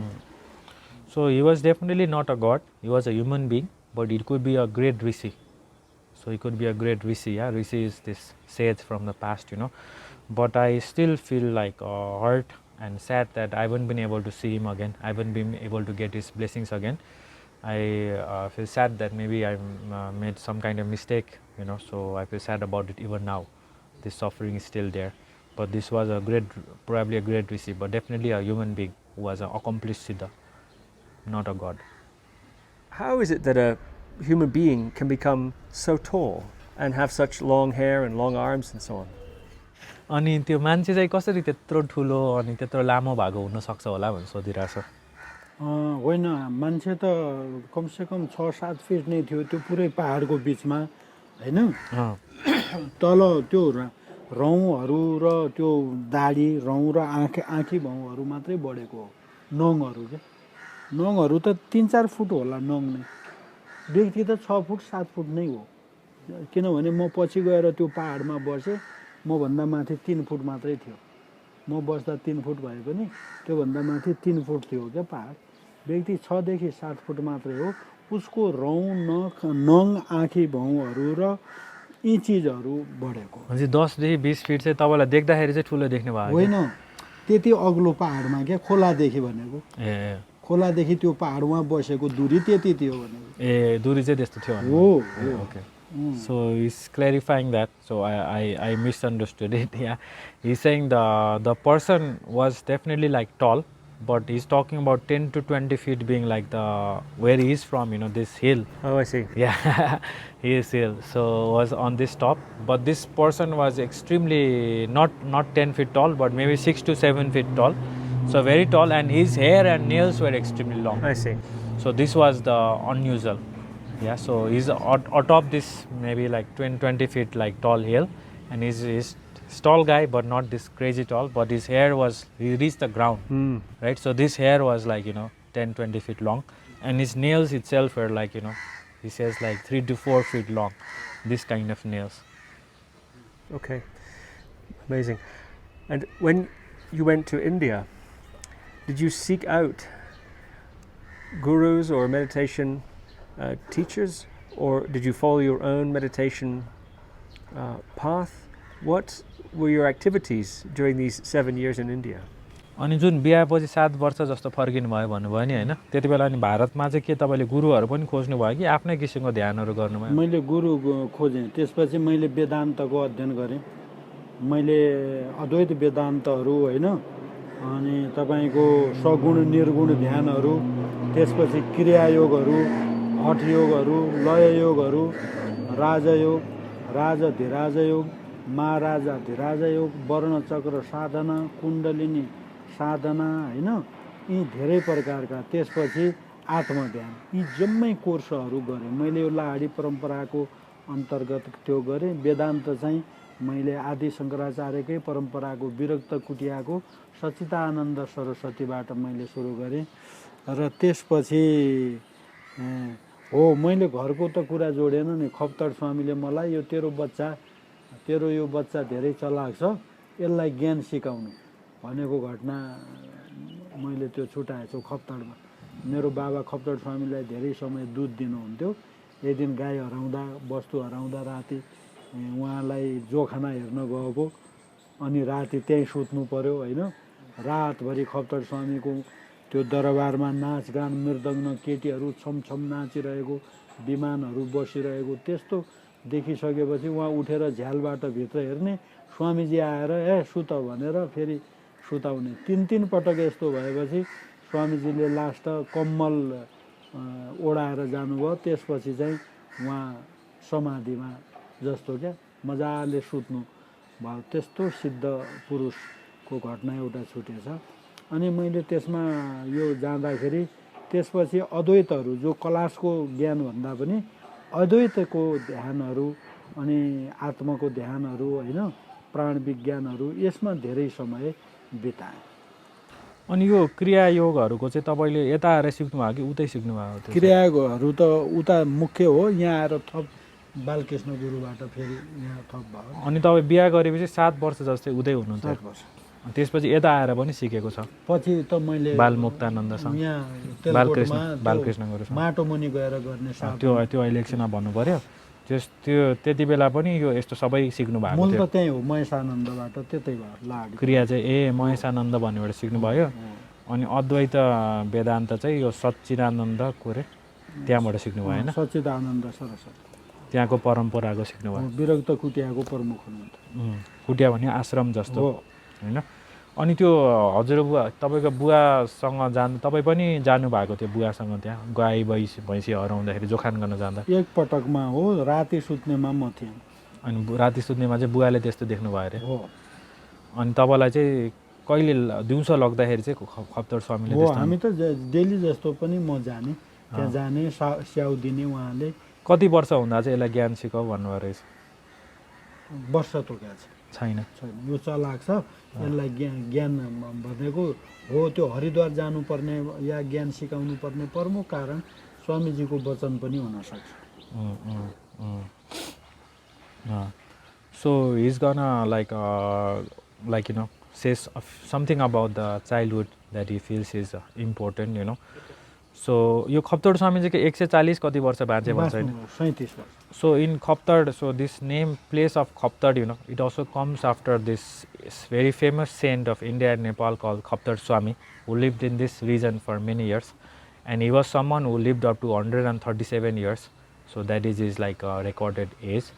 And my father served him every day. My father gave him milk. He would walk every day to reach to the Khaptad Swami and offered him milk every day. And then when so my father recounts this story, when he went to do some divination from Khaptad Swami. At some point he stayed over there overnight, and then apparently overnight there is no human being over there, but at the middle of the night somehow there's this angelic figures showing up and dancing, very beautiful angels dancing, And there is even like they talked about like almost like a deity's like celestial plane, aeroplane almost, you know. So when my father like saw that, then the Kaptar Swami would come and be like, you stay in your place, and then he would put a blanket on him and ask him to just go to sleep, you know. So this kind of magnificently like accomplished figure, you know. So when I was taken there when I was small, Kaptar Swami had told my like father that you should teach him all sorts of education. So maybe that is also a reason why I was taken to India for his studies, you know, because to keep his word, to follow his counsel of this really accomplished person. And when back in India for the next 7 years, I studied in different traditions, but primarily in Advaita Vedanta and Kriya Yoga, yeah, which I continued in Nepal as well. And in the Advaita Vedanta, I learned, you know, within this system, I learned both Sagun and Nirguna meditation. Sagun means like with concept, with an object, and Nirguna means without an object. I learned this as well. And this I specifically like learned the Advaita Vedantas like meditation. I was more into like meditation than like studying. So from what is called Satchidananda Saraswati, that's the name of my teacher. He's from an ashram called Virakta Kutia. From him I learned Advaita Vedanta. And the Kriya Yoga I learned in the Lahadi like tradition. So I have another teacher from Nepal as well, who's known as Radha Krishna. But over there in India, I learned from Mahesh Ananda one way. Mahesh Ananda. From Mahesh Ananda, that's my teacher, you know. So from him I learned a lot of like Kriya Yoga practices. So Kriya is mostly about breathing and pranayamas and working with the channels and chakras. So I learned Hatha Yoga, Laya Yoga, Raja Yoga, Raja Yoga, Maharaja Raja Yoga. All of this is within this own system. So he just listed out the names of the practices, you know. Varna Chakra means like syllabus of the chakras. You know, chakras having syllabus, yeah, this practice. And Kundalini Sadhana. So this is within the Kriya Yoga tradition. I learned specifically within the Lahadi like Parampara, which is referring to the Lahadi Mahasaya. That's the name of this like great guru, yeah, who was also teacher of Sri Yukteswar, who is teacher of Paramahamsa Yogananda, yeah, the writer of Autobiography Yogi. So I learned this for the next 7 years primarily, but explored other traditions as well. So this Kriya Yoga thing I continued in Nepal as well from another teacher for many years. And what were or perhaps I'll say first, how did you practice these things? Was it mostly in retreat, solitary in retreat, or in the ashram itself? That's the first question. And the second question is, what were the effects in you, the changes in you that came about as you progressed in these practices? अनि तपाईले यो सबै अभ्यासहरू चाहिँ तपाईको के भन्छ आश्रममा गर्नुभयो कि एक्लै ध्यान बसेर गर्नुभयो भन्न सोध्दैछ हैन. यसमा अब नेपालको पनि जोड्न मिल्छ होला हैन, फेरि नत्र झुकिन्छ. अनि अर्को यस्तो गर्नाले चाहिँ तपाईलाई कस्तो किसिमको असरहरू भयो भन्ने. मुख्य कुरा केही योगहरू त एकान्तमै धेरै गरिएको छ, एक्लो सिकेको मासमा छ, गरिएको एक्लोमै छ, कोठाभित्र या ठुलो ठाउँमा या जङ्गलमा गएर. अनि अब वेदान्तको अरू साधन त ग्रुपमा नै धेरै छ. अब ध्यानहरू र अरू कुराहरू चाहिँ मन्त्रहरू त एकान्तमै भयो, त्यो कुराहरू भयो. त्यसमा मैले त्यसलाई अझ माटोमा पानीमा सिद्ध गर्ने केही विधिहरू त नेपालमा आएर म नगरकोट भन्ने ठाउँमा, तेलकोट भन्ने ठाउँमा मैले गरेँ. ती कुराहरू भयो. र अनि के छ यसको के फाइदा असर केही छ. र अब यो त जीवन हो, व्यक्तिको यो त जीवन हो, प्रत्येक व्यक्तिको जीवन हो साधना भनेको. चाहे उसले के चिज उसको शरीर र मन, उसको पुण्यले उसलाई कहाँ लैजान्छ, कति गर्छ, कसरी गर्छ, त्यो व्यक्तिमा डिपेन्ड हो. तर जीवनको उद्देश्य नै यही हो. मूल जीवनको उद्देश्य नै साधना हो. त्यो अनुभव भयो मलाई साधनबाट. भनेको साधनबाट चाहिँ नि जीवनको उद्देश्य नै अध्यात्म पत्ता लाग्यो. प्रत्येक व्यक्तिको उद्देश्य के हो, यो जीवन पाउनुको उद्देश्य, त्यो पत्ता लाग्छ. जीवनको उद्देश्य के हो त्यो पत्ता लाग्छ. उद्देश्य के हो चाहिँ अहिले खुल्न नमिलेको हो. उद्देश्य भनेको निर्वाण नै हो नि. निर्वाण नै हो। त्यो नै पत्ता लाग्छ। हो, त्यो चिजहरूको पुरै क्लियर हुन्छ।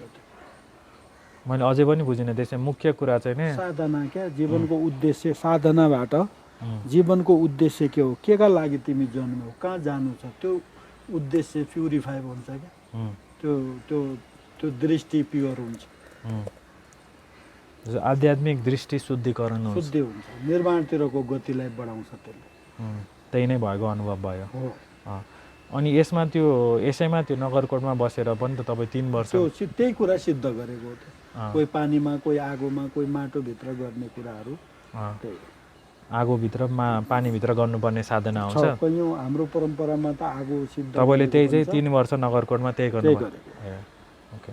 अनि त्योभन्दा अगाडि पनि तपाईँ नगरकोटमा धेरै वर्ष बस्नु भएको थियो होइन? बसेको थिएँ, तर म अरू खालको कामहरूमा, अरू सिद्धान्त केही वर्ष बस्नु भएको थियो। अरू मैले थ्योरिकल कुराहरू गरेँ, पुजारी भएर ज्यादा पब्लिक काम गर्यो।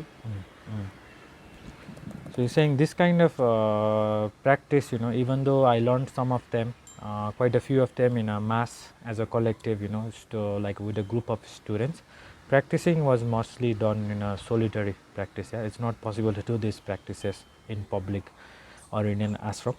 So I practiced in forest or by myself alone in a room. And even the mantra recitations also, I accomplished them. I did this in a solitary, like a retreat kind of setting.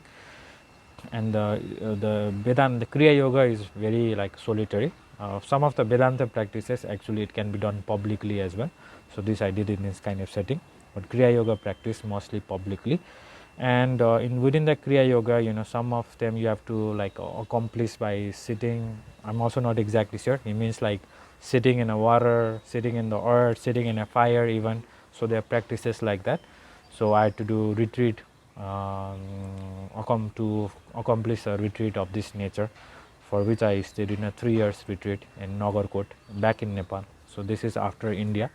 So I studied in Nepal as well for several years under this teacher called Bal Krishna, Bal Krishna, who is also a Kriya Yoga of the Kriya Yoga tradition. And after staying for several years, studying the theory with him and working as a priest of a temple called Jalpa Devi, then I finally did a 3 years retreat as well. And the effect, I would say, is that it really purified my spiritual view, purified my spiritual yearning even further, and helped me progress further along the path of enlightenment. So this is the primary benefit, I would say, aside from all, this is the primary benefit, is that it refined my yearning as well as, stage towards awakening. That's the most important accomplishment. I see. And were you still practicing astrology during this time? अनि यति बेला यो सबै गर्दाखेरि पनि ज्योतिष अभ्यास गर्दै हुनुहुन्थ्यो कि के थियो? ज्योतिष चाहिँ कहिले? ज्योतिष त हाम्रो यो क्लासमा पूर्व मध्यमादेखि उत्तर मध्यमा ज्योतिष पनि थियो, व्याकरण थियो, केही सिद्धान्तहरू यताउति त्यो पनि भयो। र मूल कुरा त हाम्रो कुलदेवता नै ज्योतिषको गुरु हो। अहिले पनि मेरो अनुभवमा एउटा सिद्ध गुरु नै ज्योतिषको पनि गुरु हो। र त्यसमा पनि हाम्रो केही परम्परा धनञ्जय ऋषिहरूको थियो, जो मुखदेखि मुखसम्म सुन्ने होइन, कानदेखि मुखदेखि कानसम्म सुन्ने, लिखित नभएको त्यस्तो धेरै कुराहरू पनि भयो। ज्यादातर मलाई देवताहरूकै कृपा हो, मेरो अध्ययन कम हो। अनि तर उसले सोधेको चाहिँ ज्योतिषै गर्न थालेको त धेरै भयो कि भएन भन्ने कुरा हो? तपाईँ भेटेपछि मात्रै हो र? मैले त त्योभन्दा पहिले त बताएँ। त्योभन्दा बेसी त्यति धेरै ज्योतिष आफूले अध्ययन पनि गरेको होइन? अध्ययनै पनि गरेको छैन र पब्लिक म जाल्पा देवीबाट सुरु हो। जाल्पा देवीबाट? त्यो भनेको त हामी भेट हुनुभन्दा केही वर्ष अगाडि नै हो। किनभने भगवती नै त्यहाँ त मलाई बाघ र म सँगै सुतेको छ नि त। त्यो चाहिँ 3 वर्ष पछिको रिट्रिट सकेपछि हो कि? सकेपछि जाऊ प्राणीको हित गर भनेपछि अनि विवाह गराइदिने, वर्तमान गराइदिने, ज्योतिष हेरिदिने, नाडी हेर्ने, जोखाना हेरिदिने होइन। देवीले चाहिँ सपनामा भनेको त्यस्तो? हो, देवीले। ए भन्छ त्योभन्दा अगाडि त्यस्तो अध्ययनै गरेर बसेको थियो होइन? अध्ययन चाहिँ गरेको थियो तर ज्योतिष गरेको थिएन। पछि पनि त मैले अध्ययन त कहिल्यै गरेन। So he's saying in terms of astrology actually it's very unique in the sense that I've never studied astrology. really like I've studied a little bit during the Purva Madhyamika ra त्यति बेला पढ्न त पढ्यो पढ्नु पर्थ्यो ज्योतिष जरुरी थियो so we had to study as a part of the curriculum, so which I studied seriously, but it was it's a little different and then I received the teachings from my grandfather when I was small, right, when I was before 11. So I received these teachings, and then during this traditional curriculum I studied, but I never went out and did readings for many years.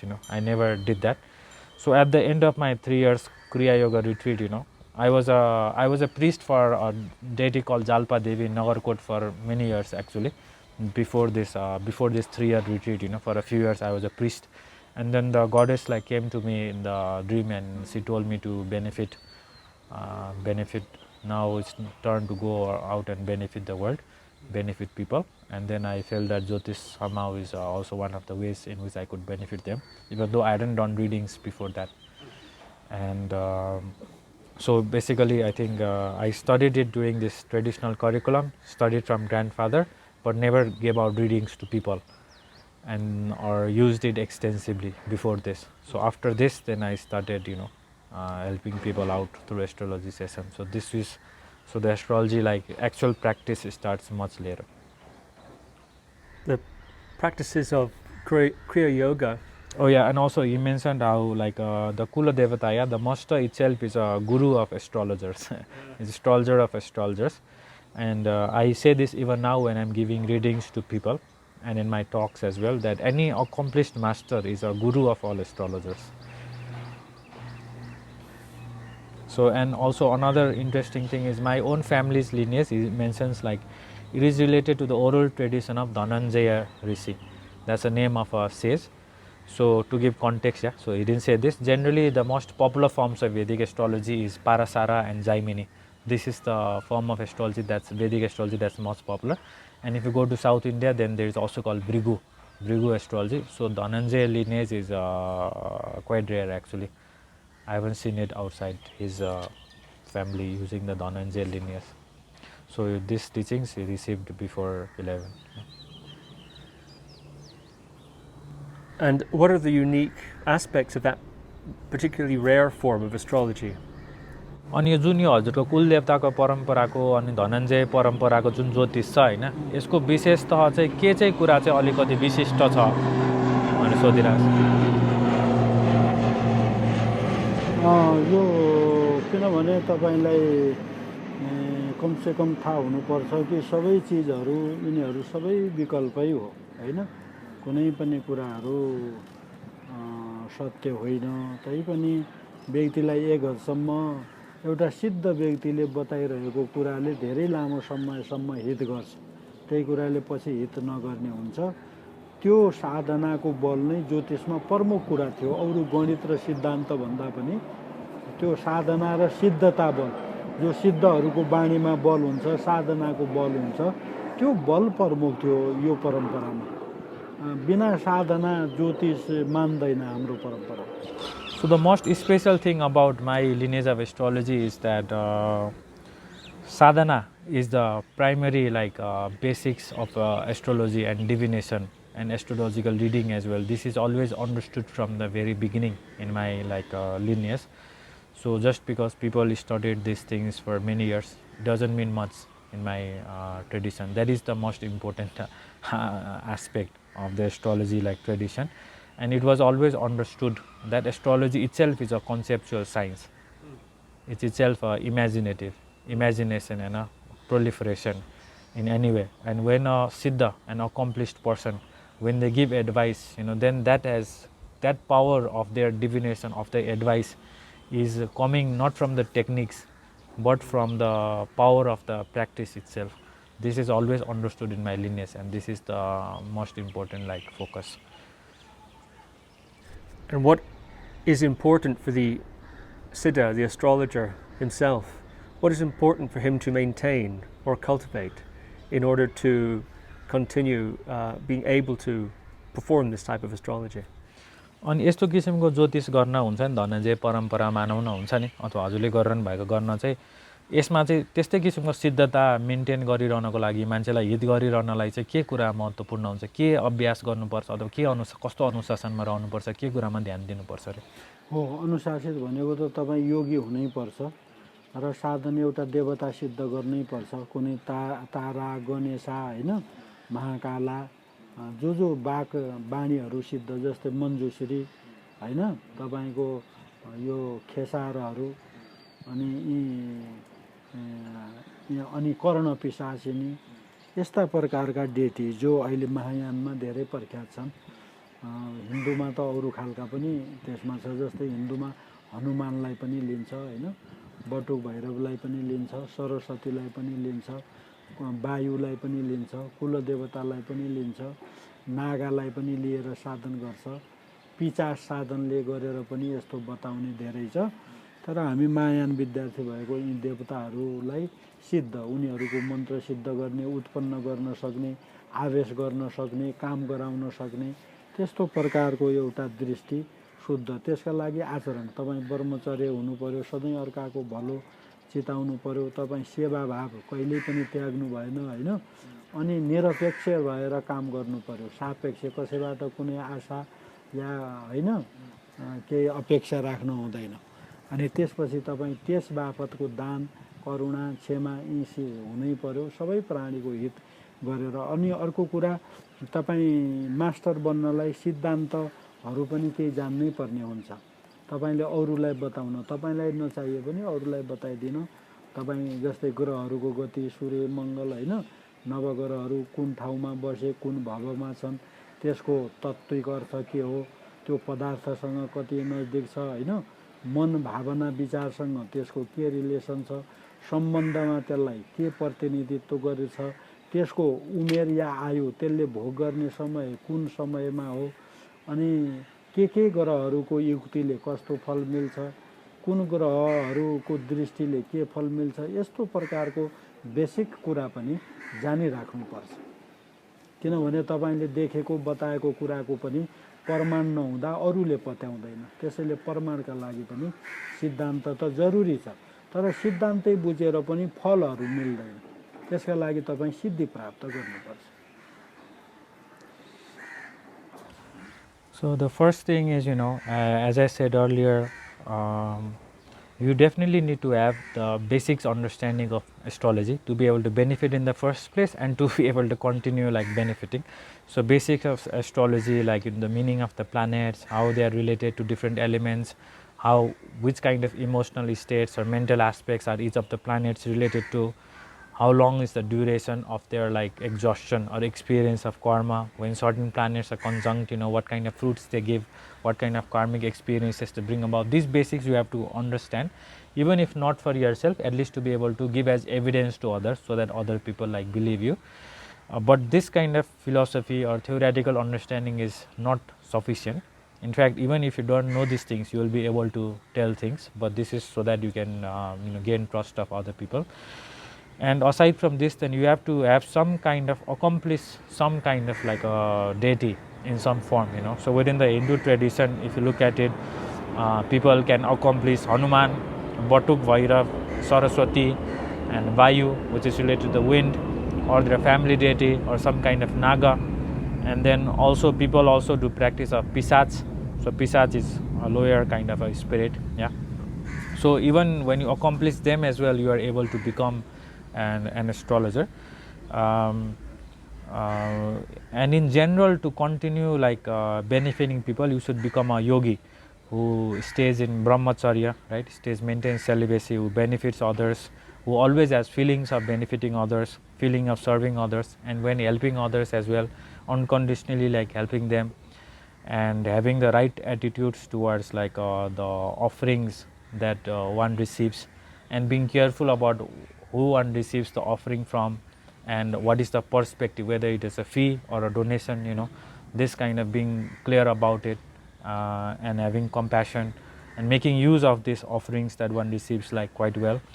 And in general, in my own experience as Mahayana practitioners, we can even do accomplishment of like Tara, Ganesh, Mahakal, Manjushri, and Gesar. So these are the things that I have received and which I feel are very compatible with my lineage of astrology. So once you accomplish these things, once you're able to generate yourself as these deities and conduct all the activity functions, so how these deities have these 4 activities, so if you do the activity functions, then you can become a very good astrologer. So these are the requisites. The main requisite is that you have to accomplish some kind of sadhana, specifically of some kind of a being. Yeah. Kriya Yoga is associated in many people's minds with siddhi of various types. Perhaps it's not the main goal, but along the way, various siddhi are reported. For example, being able to read minds or see things far away, etc. Know things that happened in the past lives, for example. I'm wondering if what Panditji's perspective on that is, what he thinks of that idea, and if he himself experienced in his own practice during this Kriya Yoga period any such siddhi. अनि क्रिया योगा गर्दाखेरि चाहिँ मान्छेहरूले अनेक थरी सिद्धि हासिल गर्छन् भनेर भन्छन् हैन। उदाहरणको लागि अरूको मन पढ्न सक्ने, पुरानो जुनीको बारे भन्न सक्ने हैन। यसमा तपाईको के दृष्टिकोण छ अनि तपाईको पनि के अनुभव छ भनेर भन्दै छ हैन। यसमा अब त्यो भागवतहरु देख्ने हैन, त्यस्तो पनि पर्यो नि हैन। हो त्यो ठीक छ, तपाईले भनेको कुरा ठीक हो। जब नाडीहरु क्रियायोग प्राण र शरीरसँग नाडीसँगै रिलेटिभ साधना हो, त्यसैले जब नाडी शुद्ध हुँदै जान्छ भने व्यक्ति युनिभर्सल हुँदै पनि गइरहेको हुन्छ। मेरै केसमा पनि म नगरकोटमा एउटा शिव पुराण भन्दाखेरि म आकाशमा ठुलठुला अक्षरहरू पढ्थेँ। मैले किताब पढेको होइन। अनि कुन व्यक्ति म कहाँ के कामले कस्तो कपडाहरू लाएर आउँछ र के क्वेसन छ त्यो सम्म पनि म देख्थेँ। अहिले भारतमा केही गुरुहरूको नाम आउँछ र एउटा सिद्ध गुरुले तिमी तारा साधन गर भनेपछि उसले धेरै कारणले त्यो बताएको हुन्छ। त्यसमा किन कसरी के कारणले भन्नै मिल्दैन। उसले त्यो देखिसकेको हुन्छ क्या एउटा सिद्धमा, किनभने उसको त नाडी शोधन भइसकेको हुन्छ नि।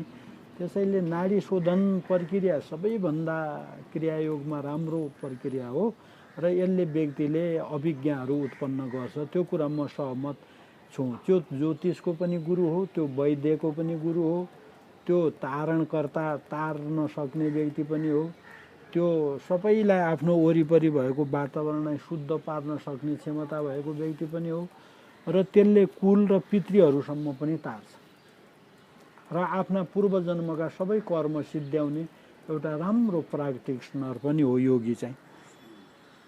He's saying yes, when Kriya is directly related to nadis, the channels, so when you purify the nadis and channels, you start accessing all sorts of universal like wisdom, all sorts of like knowledge that is available like there.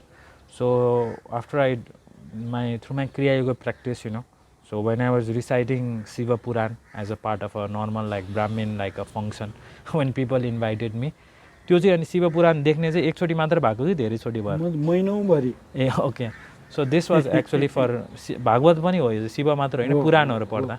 So he saying when I was reciting like Puranas like Shiva Purana, Bhagavat Purana for many years, I didn't have to read the text at all, I would see them in the sky like big fonts, so I didn't have to read from the books as well, I was just reciting from the sky. So this was one siddhi that I got at that time, and then I would be able to tell which person is coming to me in which kind of cloth, what is the question, why they are coming before they even came to meet me, so I would know beforehand. So in India as well we can hear of many stories like this even now. And when any kind of accomplished like guru, for example if they say you should do Tara Sadhana, there is no like question about why, where, when, that's questions generally like meaningless, because he's already seeing because of his extremely clear like nadis, that this is the way to go, and a lot of questioning doesn't really like help. So Kriya Yoga is a way of purifying the nadis, and automatically then this avijja or the clairvoyance like starts like manifesting. So therefore someone who is accomplished in Kriya, they are the gurus of astrologers, they are gurus of even Vaidyas, the medical like doctors. So they are more accurate than medical doctors. They are liberators as well, in that they can liberate your mind, they can purify the environment, they can liberate your ancestors and family as well. And Kriya Yoga in general is a good way to exhaust karma past lives. र म त्यो यसै कारणले पनि मान्छे के question लिएर आयो, कस्तो कपडा लगाएको छ हैन भन्नुभयो, त्यो यसै कारणले म देख्थेँ। तर अहिले फेरि त्यस्तो छैन, मैले त्यो मिसयुज गरिदिएँ। किन गुरुले यसले अभिज्ञानले साधनामा त्रुटि गर्छ, छोडिदेऊ भनेको हुनाले त्यो सबै चिजहरू छुट्यो। किनभने एक्सर्साइज सबै चिजमा महत्त्वपूर्ण कुरा हो। So I would be able to tell again what clothes this person was about to meet me was wearing, you know, all these sorts of things beforehand. So I left a lot of this clairvoyance. I put it on the side because my teacher told me that it would obstruct the actual realization. So I put this at the side. त्यो कुरालाई मेरो देवताले त्यस्तो सहयोग अलिअलि सहयोग गरेको त होला, तर त्यस्तै खालको मलाई शक्ति दिएको थिएन। र अरू मनोविज्ञान पढिरहेको व्यक्तिले केही हदसम्म उनीहरूले पनि त यो कुराहरू बताउन सक्छ, तर गहिरोमा जान या उसको उद्धारै गर्न सक्दैन। यो क्रियायोगी त व्यक्तिलाई उद्धारै पनि गर्न सक्छ। भनेको देवतावाला कुरा चाहिँ देवता भन्दा पनि यो क्रियायोग आफैबाट आएको होला। यो कुरा क्रियायोग आफैमा ठुलो प्र्याक्टिस हो। यसमा देवताले कारणले अभिज्ञा भए तापनि यति ठुलो कृपा हुँदैन बिना साधना। यो कुरा चाहिँ तपाईलाई यस्तो किसिमको सिद्धि चाहिँ क्रियायोग आफैबाट आयो, क्रियायोगले उत्पन्न गर्छ। And this kind of clairvoyance that I experienced in the past, this came from the practice of a Kriya Yoga alone. I don't think my deity was related to this one because it's a part of the sadhana, and all the deity does is actually amplifies the effect of the sadhana. अर्को के भयो भन्नु तपाईले ठिकै छ। And then there are many psychologists or therapists, for example, you know, they can also tell about people, but it's not as deep as someone who has done Kriya Yoga thoroughly. It's very different because Kriya Yoga, people who have done Kriya Yoga, someone who can even liberate your karmas. So that's very different and much profounder than just being able to tell some thoughts or patterns of a person, depending on your study of certain psychology, this kind of discipline. Did you say liberate your karmas? Yeah. How is that done? अनि त्यो अरूको कर्म कसरी क्रिया योगीले शुद्ध गरिदिन्छ? क्रिया योगीले सबै चीजहरू प्राणारूढ छ। तपाईका गएका जन्महरूको कुरा, यो जन्मका हैन, अरूले आरोप लगाइएका सामाजिक, व्यक्तिगत, दैविक सबै चीज प्राणारूढ छ। जब प्राण शुद्ध हुँदै जान्छ, ऊ आफू पनि मुक्त भएको हुन्छ र अरूलाई पनि मुक्त गर्न सक्छ। अरूलाई चाहिँ कसरी गर्छ त्यो? अरूलाई उसको प्राण शक्ति यति तीव्र हुन्छ कि अरू चीजले उसमाथि अट्याक गर्न सक्दैन। भनेपछि त्यो कर्महरु चाहिँ प्राणको रूपमा हुन्छ भन्नुभएको। So the theory is that all this kind of karma that we have accumulated is in the form of prana, and someone who has done Kriya Yoga, they have purified their own prana as well, and their prana is so strong and pure, you know, that when you are sitting in front of them, for example, then it sort of clears you as well, it purifies you as well. This is happening automatically. So after this period of time, you became more interested in Buddhism. You had received teachings, of course, from Sakya Trizin and perhaps others in the past, but something changed in your relationship to Buddhism, 2014, 2015, you said, something like this. So what led to this? त्यही हो। अनि यो सबै गरिसकेपछि पनि अब हजुर 2014 यस्तैतिर बुद्ध धर्ममा आउनु भयो नि त हैन, यो के कारणले होला भनेर सोधिरहेछ। किन यस्तो म चाहिँ जालपादेवीमा क्रियायोग सकेर म अरु पब्लिक सेवा गर्दै थिएँ।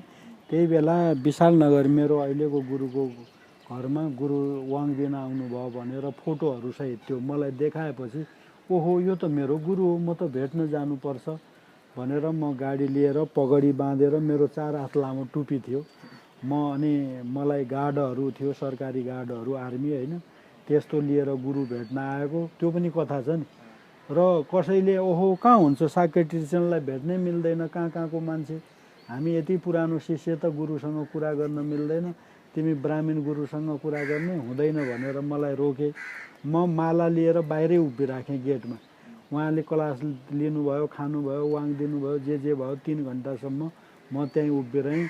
र मैले उहाँको ड्राइभर 1-2 जनालाई भनेको थिएँ, म यस्तो हो, म गुरुलाई भेट्नै पर्छ, मेरो गुरु हो नि, किन नभेट्न पाउने मैले भनेको थिएँ। केही तपाईहरुले कुरा नगर्नुस्, बरु कुरा पुर्याइदिनुस् न भनेको थिएँ। जब गुरु ओर्लेर सब सकिसकेर गाडीमा बसिसकेपछि चाहिँ गाडी पङ्चर भयो, अगाडि प्रहरीको गाडी पङ्चर भयो।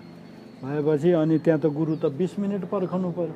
अनि गुरुले गेट खोलेर मेरो बारेमा सोधेपछि बोलाएर अँगाल हाल्यो र मेरो यहाँको गुरुलाई भन्यो कि यसलाई ज्ञान दिनु, यसलाई ज्ञान सिकाऊ भनेको हुनाले त्यसपछि म यो गुरुकोमा आएको। So after finishing my Kriya Yoga retreat, and then I was again resumed to be a priest at Jalpa Devi, and as per her guidance and instruction, I was benefiting people through all sorts of things like rituals, astrology, this is what I was doing. And then someone showed me a photo of His Holiness Sakya Trizin, who was 41st Sakya Trizin, who was going to come to Sakya monastery in Kathmandu. So when I saw him, I recognized him right away, that I had learned from him when I was small. So I don't even know what I learned, but I received teachings from him when I was small. So I really wanted to go meet him. And at that time I was a Brahmin with a traditional Brahmin attire. I had this long pigtail, ponytail, and very long ponytail. So with this kind of attire, I came to the Sakya monastery, and then and then he was giving some kind of teachings over there, and I expressed my interest to meet him. And people over there were like, "We cannot meet him. We have been students for so long. How can you, a Brahmin like you, meet this big master? Who even kings cannot meet." So there was this kind of sort of comments that were being directed. But I put a garland of mala, and then I waited outside for 3 hours long, and I asked the driver, I asked his driver,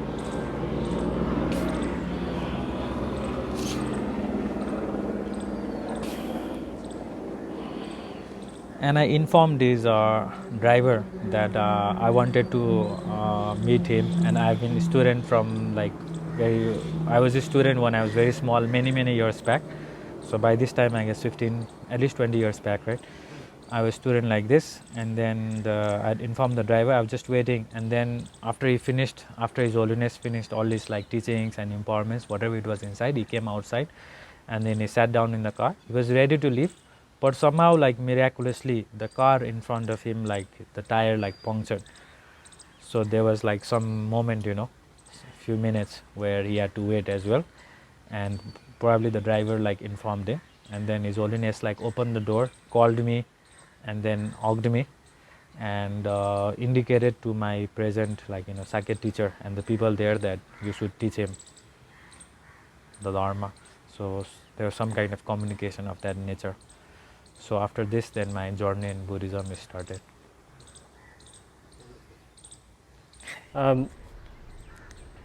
I would like to ask you more about that, but I remembered I have one more question about the Kriya Yoga time. Sometimes also in Kriya Yoga, there's an idea that the purification of the channels, the nadis, can cause pain, or physical or emotional pain, or even sickness. I wonder if Panditji experienced any obstacles like this, difficulties or challenges of that nature in his practice at the Kriya Yoga time, and then we'll go back to the Buddhism. यो बुद्धिज्मको बारे फेरि कुरा गर्छु रे हैन। त्यो भन्दा क्रिया योगको अन्तिम question छ रे हैन। क्रिया योग गर्दाखेरि चाहिँ तपाईको नाडी शोधन गर्दाखेरि चाहिँ दुःख हुने, शारीरिक र भावनात्मक पनि दुःख हुने हुन्छ रे भन्छ। तपाईलाई चाहिँ त्यस्तो अनुभव छ भनेर भन्दैछ। सुरुमा भयो जब नाडीहरू शोधन हुन्छ हैन, त्यसमा शरीरमा अनासक्त रहेका जस्तै मासु, छाला, रगत हैन, हड्डीहरू सबै क्लियर हुन्छ। त्यसका लागि दृष्टि र मास्टरको तपाईं पुण्य पनि सँगसँगै बढाउनु पर्छ र मास्टर पनि राम्रो चाहिन्छ कि उसले यस्तो बेला अब कसरी रिलिफ लिने, जस्तै कयौं योगहरू छ तपाईलाई आनन्द लिने, जो पेनहरूलाई तुरुन्त सम्मत गर्ने हैन, ती त्यस्ता योगहरू सँगसँगै पनि छ।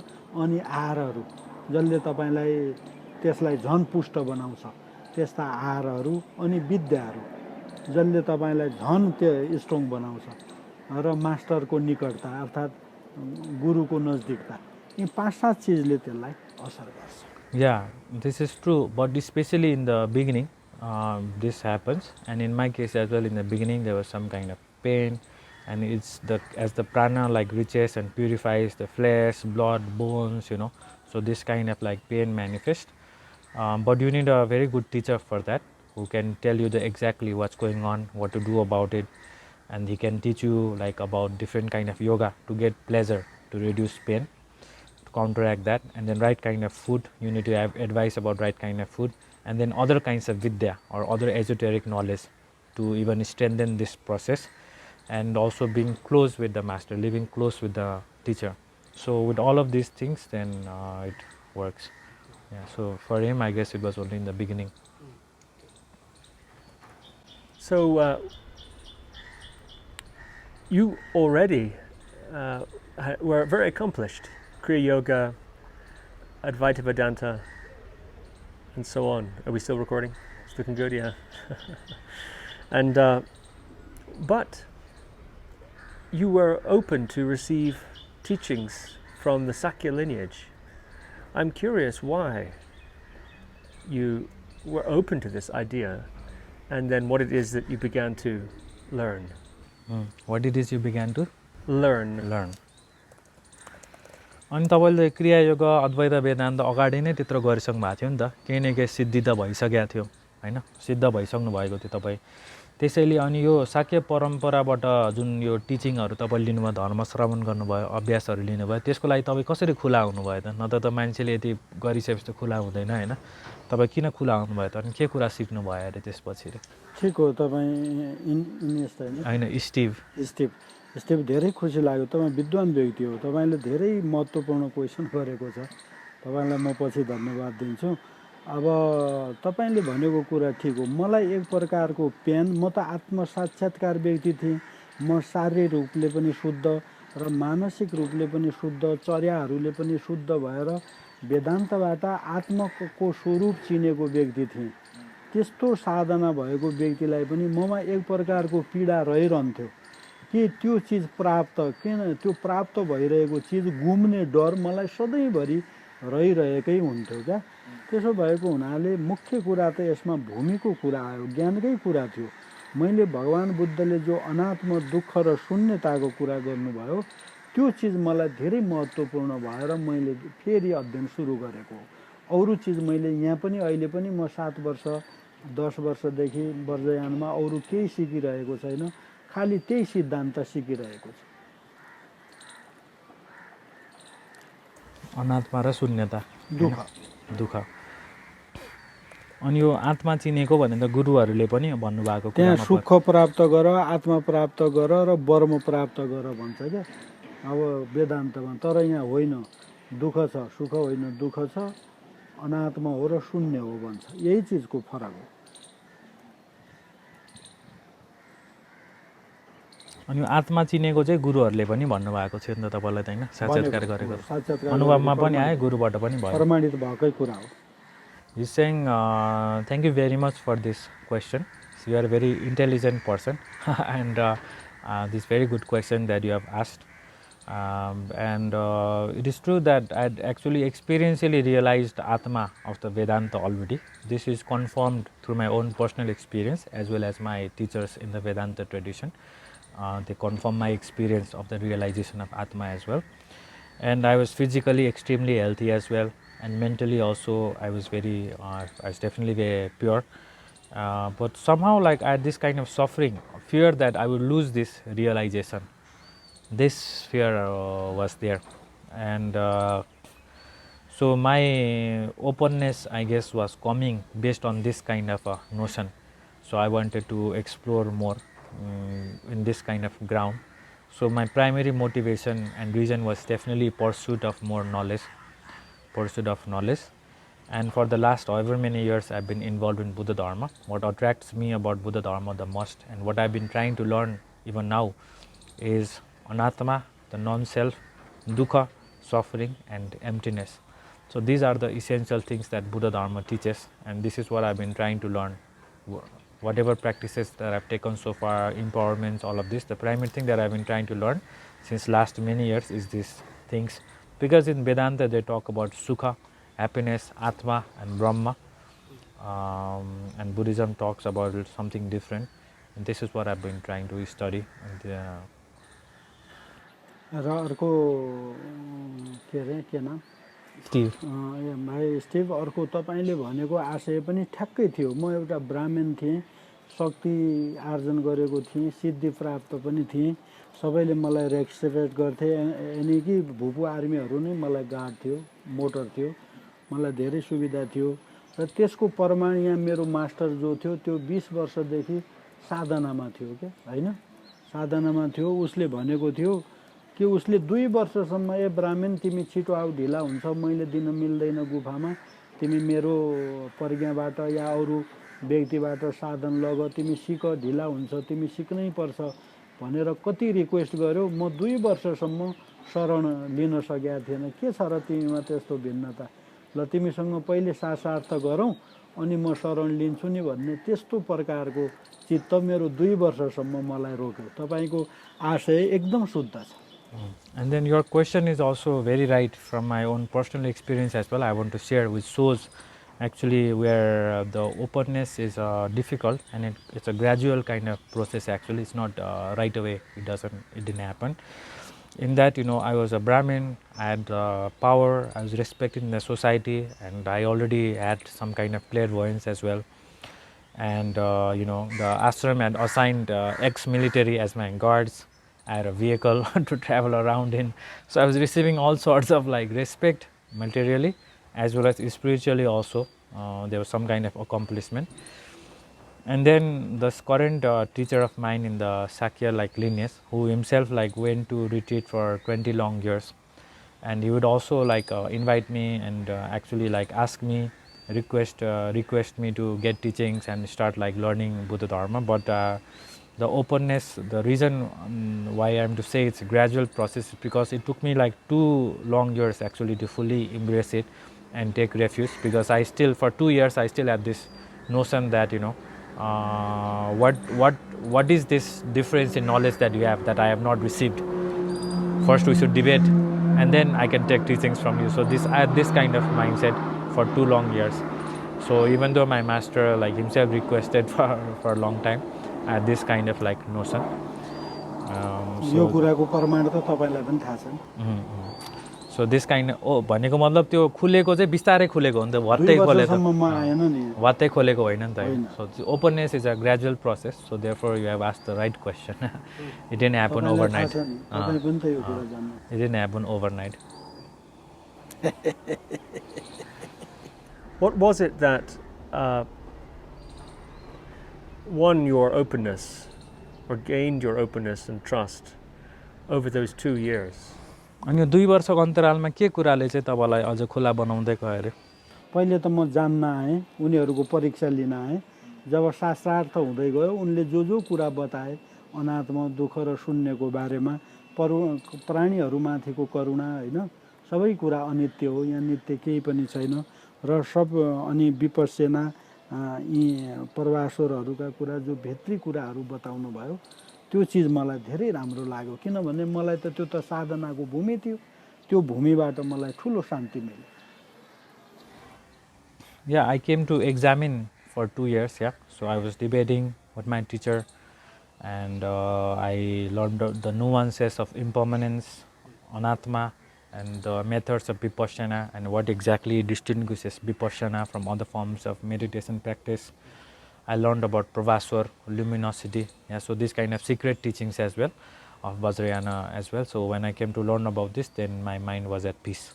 Then after learning all this, then I became clear about my path. This was the main reason for openness. र विशेष गरी जब तन्त्रमा प्रवेश गरेँ, यति ठुलो व्याख्या वेदान्तमा छैन र यहाँ त तन्त्रको ठुलो व्याख्या छ। जब तन्त्रमा म स्वयं प्रवेश गरेँ, त्यसपछि मसिना कुराहरू बुझ्दै गएँ। And then after, of course, after I entered Tantra practice and received Tantric teachings, this kind of teaching I have never received in the Vedanta context. So definitely this was very mind त्यसले मन झन् खुला बनायो। त्यसले धेरै त्यो त सत्य कुरा भयो। So this completely opened my mind. And did this mean that you had to stop being a Brahmin priest? Is that what this means?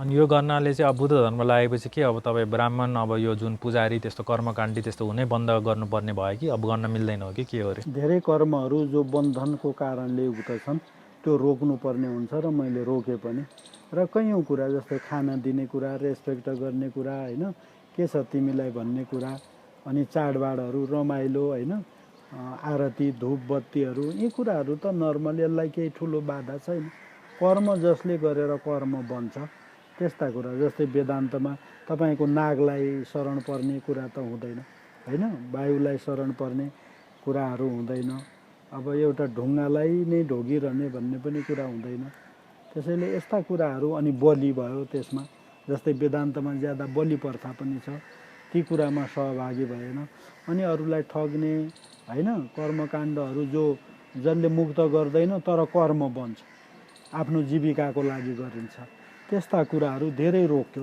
स्टप भयो त्यो So it's not completely, I don't have to completely stop being a Brahmin priest. I just have to be careful about which one to select, which one to not select. And a lot of rituals which are not directly related to liberation and which are used only for livelihood purposes. So these things I stopped. And especially sometimes within the practice within a Hindu context, sometimes people take refuge in Nagas, and other beings, This of course I don't do at all. And then, but other things like giving offerings, offering butter lamps to deities, So these things, I can continue, and we can continue in general. This is celebrating festivals, so there is no problem. So I didn't have to stop it completely. As many things I had to stop, but other things they're still there. And did it change your social position? You mentioned before that you had the high social position, guards, drivers, etc. Did this reorientation change your social position? अनि अब यो बुद्ध धर्ममा आइसकेपछि तपाईको सामाजिक अब हुन्छ नि position पनि चेन्ज भयो किन त्यहाँ त तपाईको गाडा साड थियो ठुलो मान्छे थियो नि त यहाँ आइसकेपछि आफू अलिकति अब के भन्ने अब अलिकति निम्न भएर बस्नुपर्ने त्यस्तो हुन्छ त्यसरी पनि परिवर्तन गरे भन्दै हो त्यो स्वभावले त्यहाँ थियो अहंकार बनिरहेको थियो त्यो हट्यो किन कस्तो कुरामा अहंकार पाल्ने रहेछ अब म 20 वर्ष रिट्रिट बसेको गुरुलाई नै गुरु नठानिरहेको अब त्यस्तो खालको चिज त त्यो त अनएक्सपेक्टेड कुराहरू हो त्यो त राम्रो कुरा होइन त्यसैले यो सबै अहंकार विद्याहरूको अहंकार पनि हो यो चिजलाई त्याग्नै पर्छ त्यसैले पनि गुण रूपहरू सिपहरू सबै बन्धन हो तपाईमा राम्रो सिप छ तपाई गुणी व्यक्ति हो म गुणी व्यक्ति मास्टर हो तपाई हो यी सबै चिजहरूले बिस्तार बन्धन बनाइरहेको हुन्छ त्यो कुरा त वर्जयानमा पनि लागू हुन्छ it was quite a big shift and because of my arrogance for example I had difficulty accepting a person who had done 20 years retreat as a teacher so this is because of arrogance, right? So that also changed and in general all our virtues, good form, beautiful form and skills, they can also be causes of bondage, so we should be careful about that. And this is accepted within Vajrayana as well. My final question on Buddha Dharma in that case, what have you accomplished in these years practicing the Buddha Dharma and what have you yet to accomplish?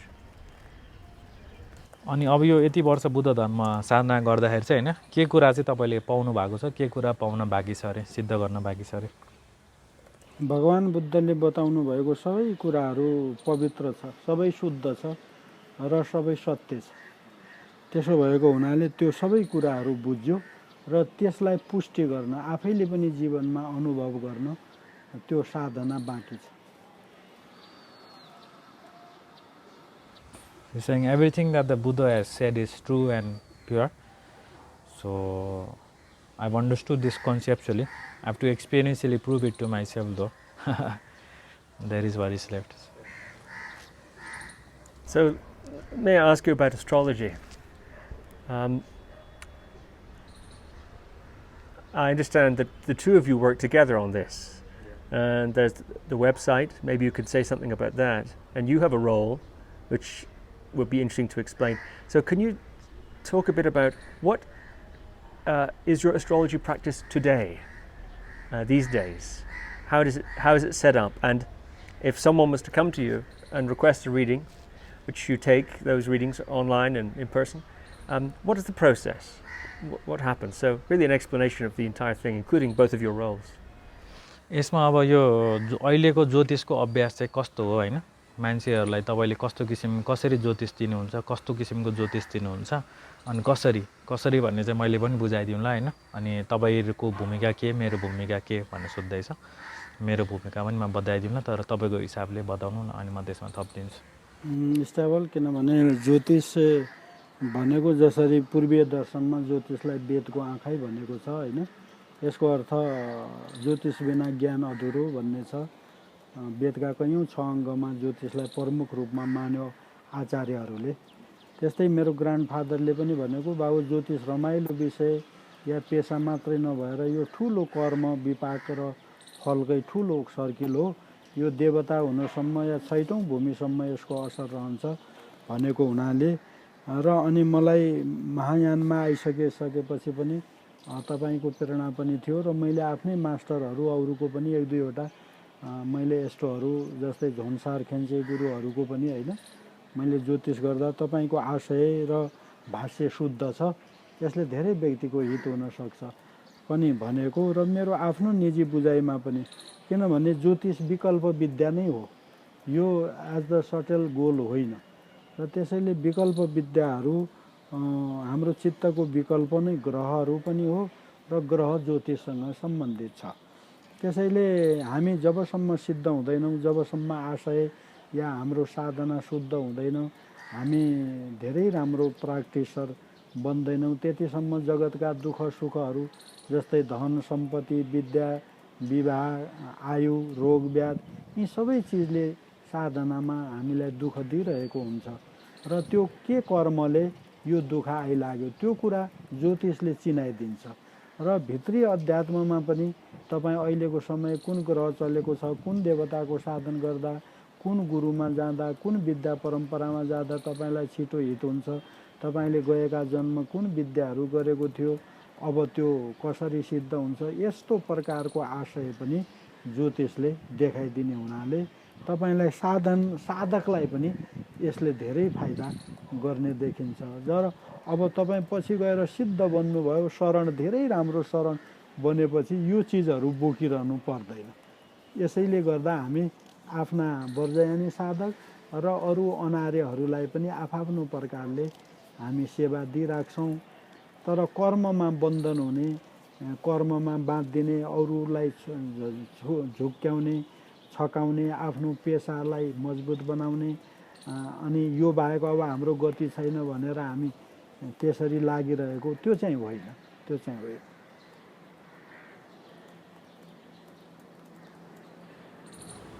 अनि यो छैटौं बोधिसत्व चाहिँ तपाईको अनुभवको कुरा हो हैन? मेरो बाजेले पनि भनेको, मेरो आफ्नो अनुभव पनि त्यस्तो हो। सो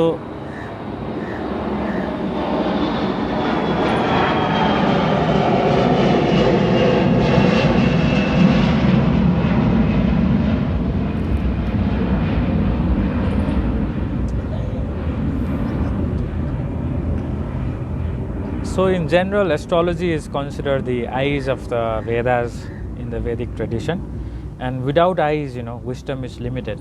That's the implication of this. And out of the 6 limbs of Vedanta, astrology is the foremost. It's called Jyotish in the Vedantic tradition, astrological Jyotish. And my grandfather always used to tell me that Jyotish should never be used for entertainment purpose or only for commercial purposes.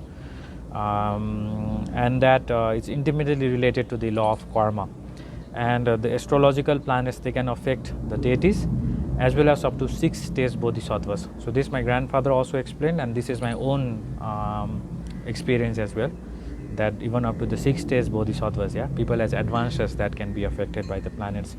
And after I came to Buddhism, so Suyog, so that's me, inspired me as well to do this particular kind of work. The way we started is like we would be able to benefit others, and this seemed to align with my own motivation, align with my new dharmic practice, as well as align with my instruction of the Jalpa Devi as well. And after coming to Buddhism, I looked at charts of different teachers as well, including my own teacher, and I looked at charts, for example, of Dzongchar Khenche Rinpoche as well. And all of these Buddhist teachers, Vajrayana teachers also, they told me that your language and motivation is very good and pure, so you should, it will benefit others and you should continue to do this. So I received approval from different teachers, Buddhist teachers as well. And my own understanding is that astrology is not the goal, it's a conceptual vidya. It's within what is called vikalpa vidya. Vikalpa means concepts. Yeah. So that means as long as we have concepts, then astrology applies. And grahas, or the astrological planets, they are just concepts. They are representation of our mind's concepts, mind's vikalpa. And as long as our mind is not pure, our sadhana is not pure, then we experience the sufferings of the world, right, in pursuit of education, marriage, relationships, health. All of this affects us. And even when we are spiritual practitioners trying to become Dhamma practitioners, or when we are good Dhamma practitioners as well, we experience the effects of our karma.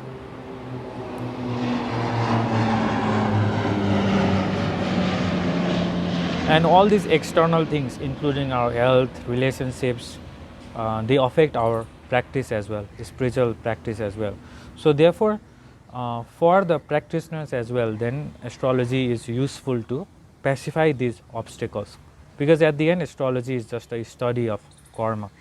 And for practitioners, other kinds of benefits that we have been able to provide is, for example, which deity to practice, when to do retreats, whether to do short retreats or long retreats, whether to focus on external things, external practices, or whether to focus on meditations, which tradition to follow. This you can tell from the chart. And in the past, what kind of vidya that you have accomplished, what kind of practices that you have done in your past life, and how to accomplish it again, right? So in that sense, for sadhakas or spiritual practitioners as well, astrology is beneficial, and we have been providing service along this line to both Buddhists as well as non-Buddhists, depending on their frame, right, and what they want from us. And after we become a siddha, or an accomplished being, when we have extremely strong refuge, then there is no need to carry these kinds of vidya or knowledge, because it becomes not necessary after that point. But until then, this is useful, and this is my understanding as well. But we are always like intent on making sure that our practices, whatever we are doing, they don't become a cause of bondage for ourselves or for others, and our professional like reasons don't become a cause for deceiving others, you know, or things along that line, which is extremely mundane. And this is not the end, because there are other things that we need to do. This is not the only thing. And to add to that, so now to add to what he said, so right now we provide both in-person astrology sessions. So if you're in Kathmandu, we can do in-person session, and we can do at people's convenience in Bauddha, Swayambhu, and other areas as well. Primarily we do in Swayambhu more than in Bauddha, because for many different kinds of practical reasons. And we also provide online consultations over Zoom, and we provide this to people all over the world. We have many people from America, but in the last 2 years, we also have had more people from Canada and Europe, and also people from South America. Actually, our first foreign client was from Chile, who was a Buddhist practitioner as well, very good sadhaka. And it was a success, the first reading. So I felt more motivated to expand it to foreigners, like more specifically to Buddhist. He had come with this problem of, you know, he was seeing this crazy, like very ferocious being for 2 years, you know, all the time, 24/7. This being was appearing to him all the time, like at a normal situation, you know. So when we saw restart, Panditji not only gave him the right remedies, he was even able to tell the color of the deity that he was seeing. So we're talking about Achavan, he told, like, this is the color of the being that you see. And a few years back, you meditated upon a corpse, right? And he agreed, confirmed his experience, because of which after that event, you know, then this deity was very angry and was after following him for all the time. And after we gave like really remedies, what I would consider say that these remedies are directly related to subtle law of karma. For example, he had to one of the remedy that he was given was to bury a brick, a specific kind of brick, at around 8 or 9 a.m. in a certain direction where the shadow of a government-owned building like falls upon. So where a public building, it has to cast a shadow at that particular time, and he has to bury a certain like a feet and then bury the brick. Yeah. So these kind of remedies and the rituals are also another important like remedies that we give, and these rituals are done in the important like temples of the Kathmandu Valley, and we have contact with people who are very good practitioners of these within these temples who have direct connection to the deities for many thousands of years. This is how we have been conducting the session, and primarily like I do the translation, and I also maintain the website. I do this kind of role, and if there are people, then I share about it. And then Panditji, I also prepare charts. So my role, I also prepare the charts. Panditji does the primary reading. So they can approach us online through our website. Maybe you can put it in the link in the YouTube video, as well as we do in person. Yeah. Having done many readings for people from America, Europe, Canada, and so on, have you noticed anything interesting about the foreigners, the sort of things that we are asking about, and the sort of things that appear in foreigners' charts? Like patterns that they have. Anything interesting you may have noticed about them? अनि अब हामीले त धेरैजना विदेशीहरूको चिना हेऱ्यौँ नि त, America, Canada, अनि अब यसो हेर्दै जाँदाखेरि उहाँहरूकोमा केही प्याटर्न जस्तो केही हुन्छ नि, समानता जस्तो के फरक छ नि यता नेपाली भारती भन्दा, त्यस्तो किसिमको केही देख्नु भएको छ हो? सबै चिनामा अथवा यतिकै पनि भेट्दाखेरि पनि 5वटा चिजहरू मैले पाएको छु केही नेपाल भारतको भन्दा बाहिर बसेको व्यक्तिमा। एउटा त उहाँहरू सबैभन्दा पहिले अभिज्ञाहरूलाई स्वीकारेको, धर्मका नाउँमा अभिज्ञा चाहना गरेको, त्यो अहिले बदलिएर गुरु र धर्म साँच्चीकै जान्ने एउटा यो कुरा भिन्न भइरहेको छ। बुझिन मैले के रे। सबैभन्दा पहिले धर्मको नाउँमा अभिज्ञाहरू, ज्योतिष गरेर हुन्छ, धर्म मानेर हुन्छ, देवता मानेर हुन्छ, मन्त्र जपेर हुन्छ, अभिज्ञा उत्पन्न गर्ने क्या, चमत्कारिक बन्न खोज्ने विदेशको व्यक्ति क्या, सुरुको इन्टेन्सन धर्मप्रतिको यस्तो देखिन्छ। र त्यो चिज पछि बदलेर गुरु र धर्ममा, शिक्षामा परिणत भएको छ, र त्यो पनि गहिरो रूपले अध्ययन गर्नमा जाने त्यस्तो कुरा छ। अर्को कुरा, उनीहरूमा लामो समयसम्मको धनको सञ्चय छैन। धेरै जस्तो व्यक्तिहरूको लामो समयसम्मको धनको सञ्चय छैन क्या। उनीहरू 6 महिना ध्यान गरे, 6 महिना कमाउने, 6 महिना भ्रमण गर्ने, फेरि 6 महिना काम खोज्ने, यस्तो प्रकारको टाइम टेबल मिलिरहेको छैन। साधनाको न्यूनतम टोटल्ली साधनामा जानलाई समय पाइरहेको छैन विविध कारणहरूले। तेस्रो कुरा, आफू जन्मेको घरहरू या आफू बर्न हाउसहरू जम्मै छोडेको पाइएको छ सबले। 3टा कुराहरू। र अनि अर्को कुराहरू, उनीहरू दान बढेको पाइएको छ होइन। र अब मुख्य कुरा त पूर्वीय दर्शन पछिको रुचि नै सबैभन्दा ठुलो विषय हो। यसमा तन्त्र साधना, अघोर साधना, गुरु धर्म, बुद्ध टिचिङहरू, ज्योतिषहरू, योगहरू, प्रशिक्षणहरू होइन, हिलर चिकित्साहरू, यी चिजहरूमा पूर्वीय दर्शनप्रतिको एकदमै भाव बढेको छ। चाहे त्यसलाई पेसा बनाओस् या अरूका सामने आफू परिचित बनोस्, यस्तो प्रकारको 5वटा चिज पाइन्छ। अनि अभिज्ञवाला कुरा चाहिँ कुनै पनि नयाँ तपाईँको विदेशी धर्म सिक्न खोज्याले फर्स्टमा चाहिँ चमत्कारमा रुचि हुने, अनि बल्ल धर्ममा हुने। सुरुमा तपाईँले सामाजिक व्याख्या गरे भन्दा नि व्यक्तिको व्याख्या गर्नुभएको होइन। अनि जन्मेको घर छोडेको चाहिँ खास उनीहरूले सिरियसली लिइरहेको छैन, यो चाहिँ अलिक समस्या हो भन्नु पर्यो खास त सबैको होइन। यो चाहिँ जब कि नेपाल भारतकोले चाहिँ यसलाई एकदम राम्ररी लिन्छ नि त, पूजाहरू गर्न, साधनाको लागि राम्रो भूमि हो नि। पुरानो परम्परा पनि मेन्टेन गरेको त्यस्तो छ होइन। अनि तर दान चाहिँ उनीहरूको धेरै छ, दानशील नेपाल भारत भन्दा ध्यान चाहिँ धेरै छ। अनि पैसा नभएर साधनाको लागि चाहिँ समय नपुगेको। अनि यसमा त्यो वैवाहिक कुरा पनि पर्यो कि नटिके कि त्यो हो, प्रज्ञा बिग्रेको छ, त्यो पनि बिग्रेको थियो। प्रज्ञा बिग्रेको, प्रज्ञा भनेको पत्नी हो। प्रज्ञाहरू बिग्रनसम्म ज्ञान थिर हुँदैन।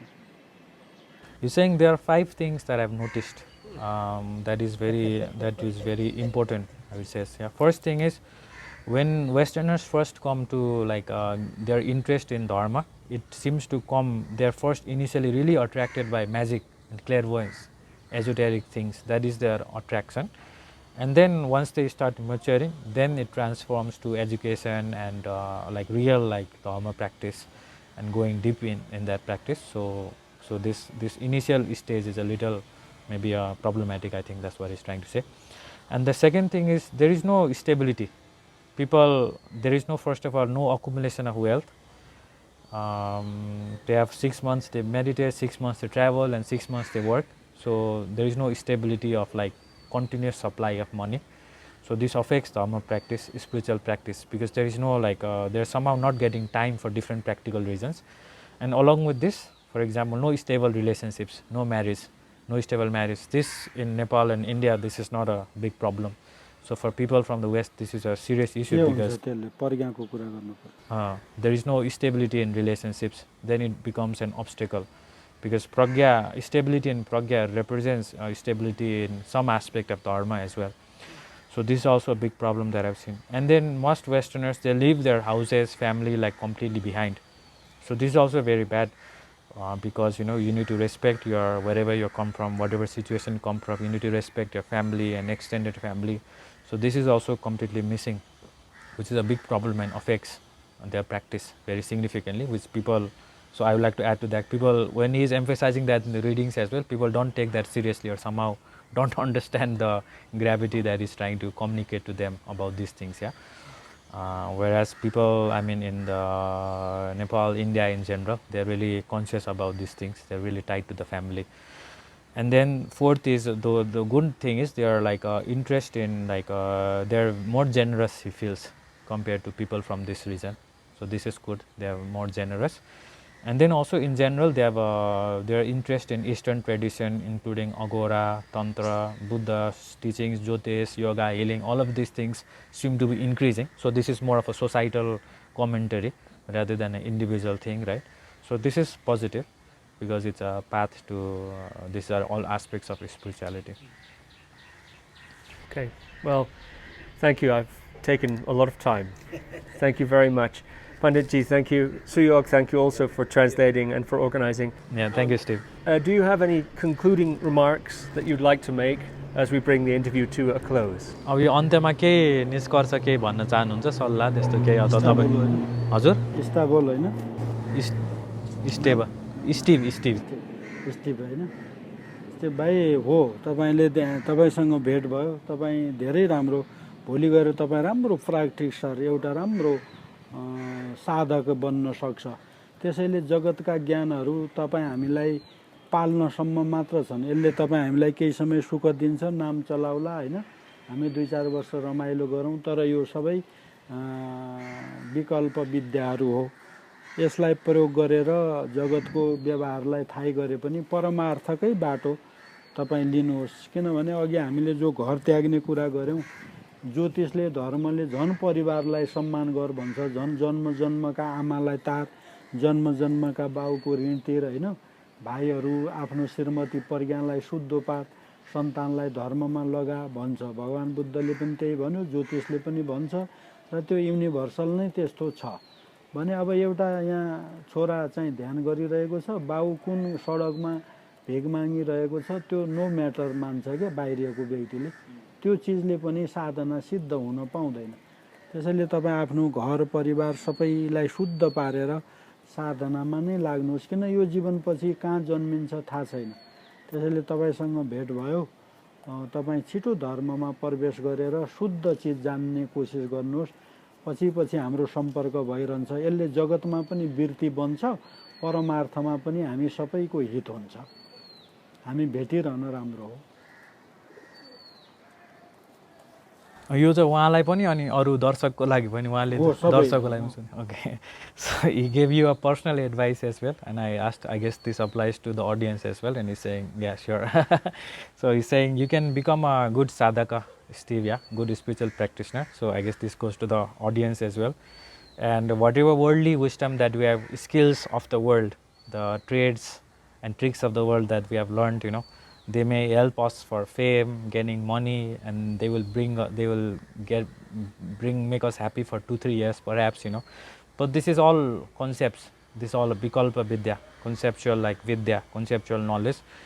So our world may become good for some time, but it's not the ultimate goal, and it shouldn't be the ultimate goal.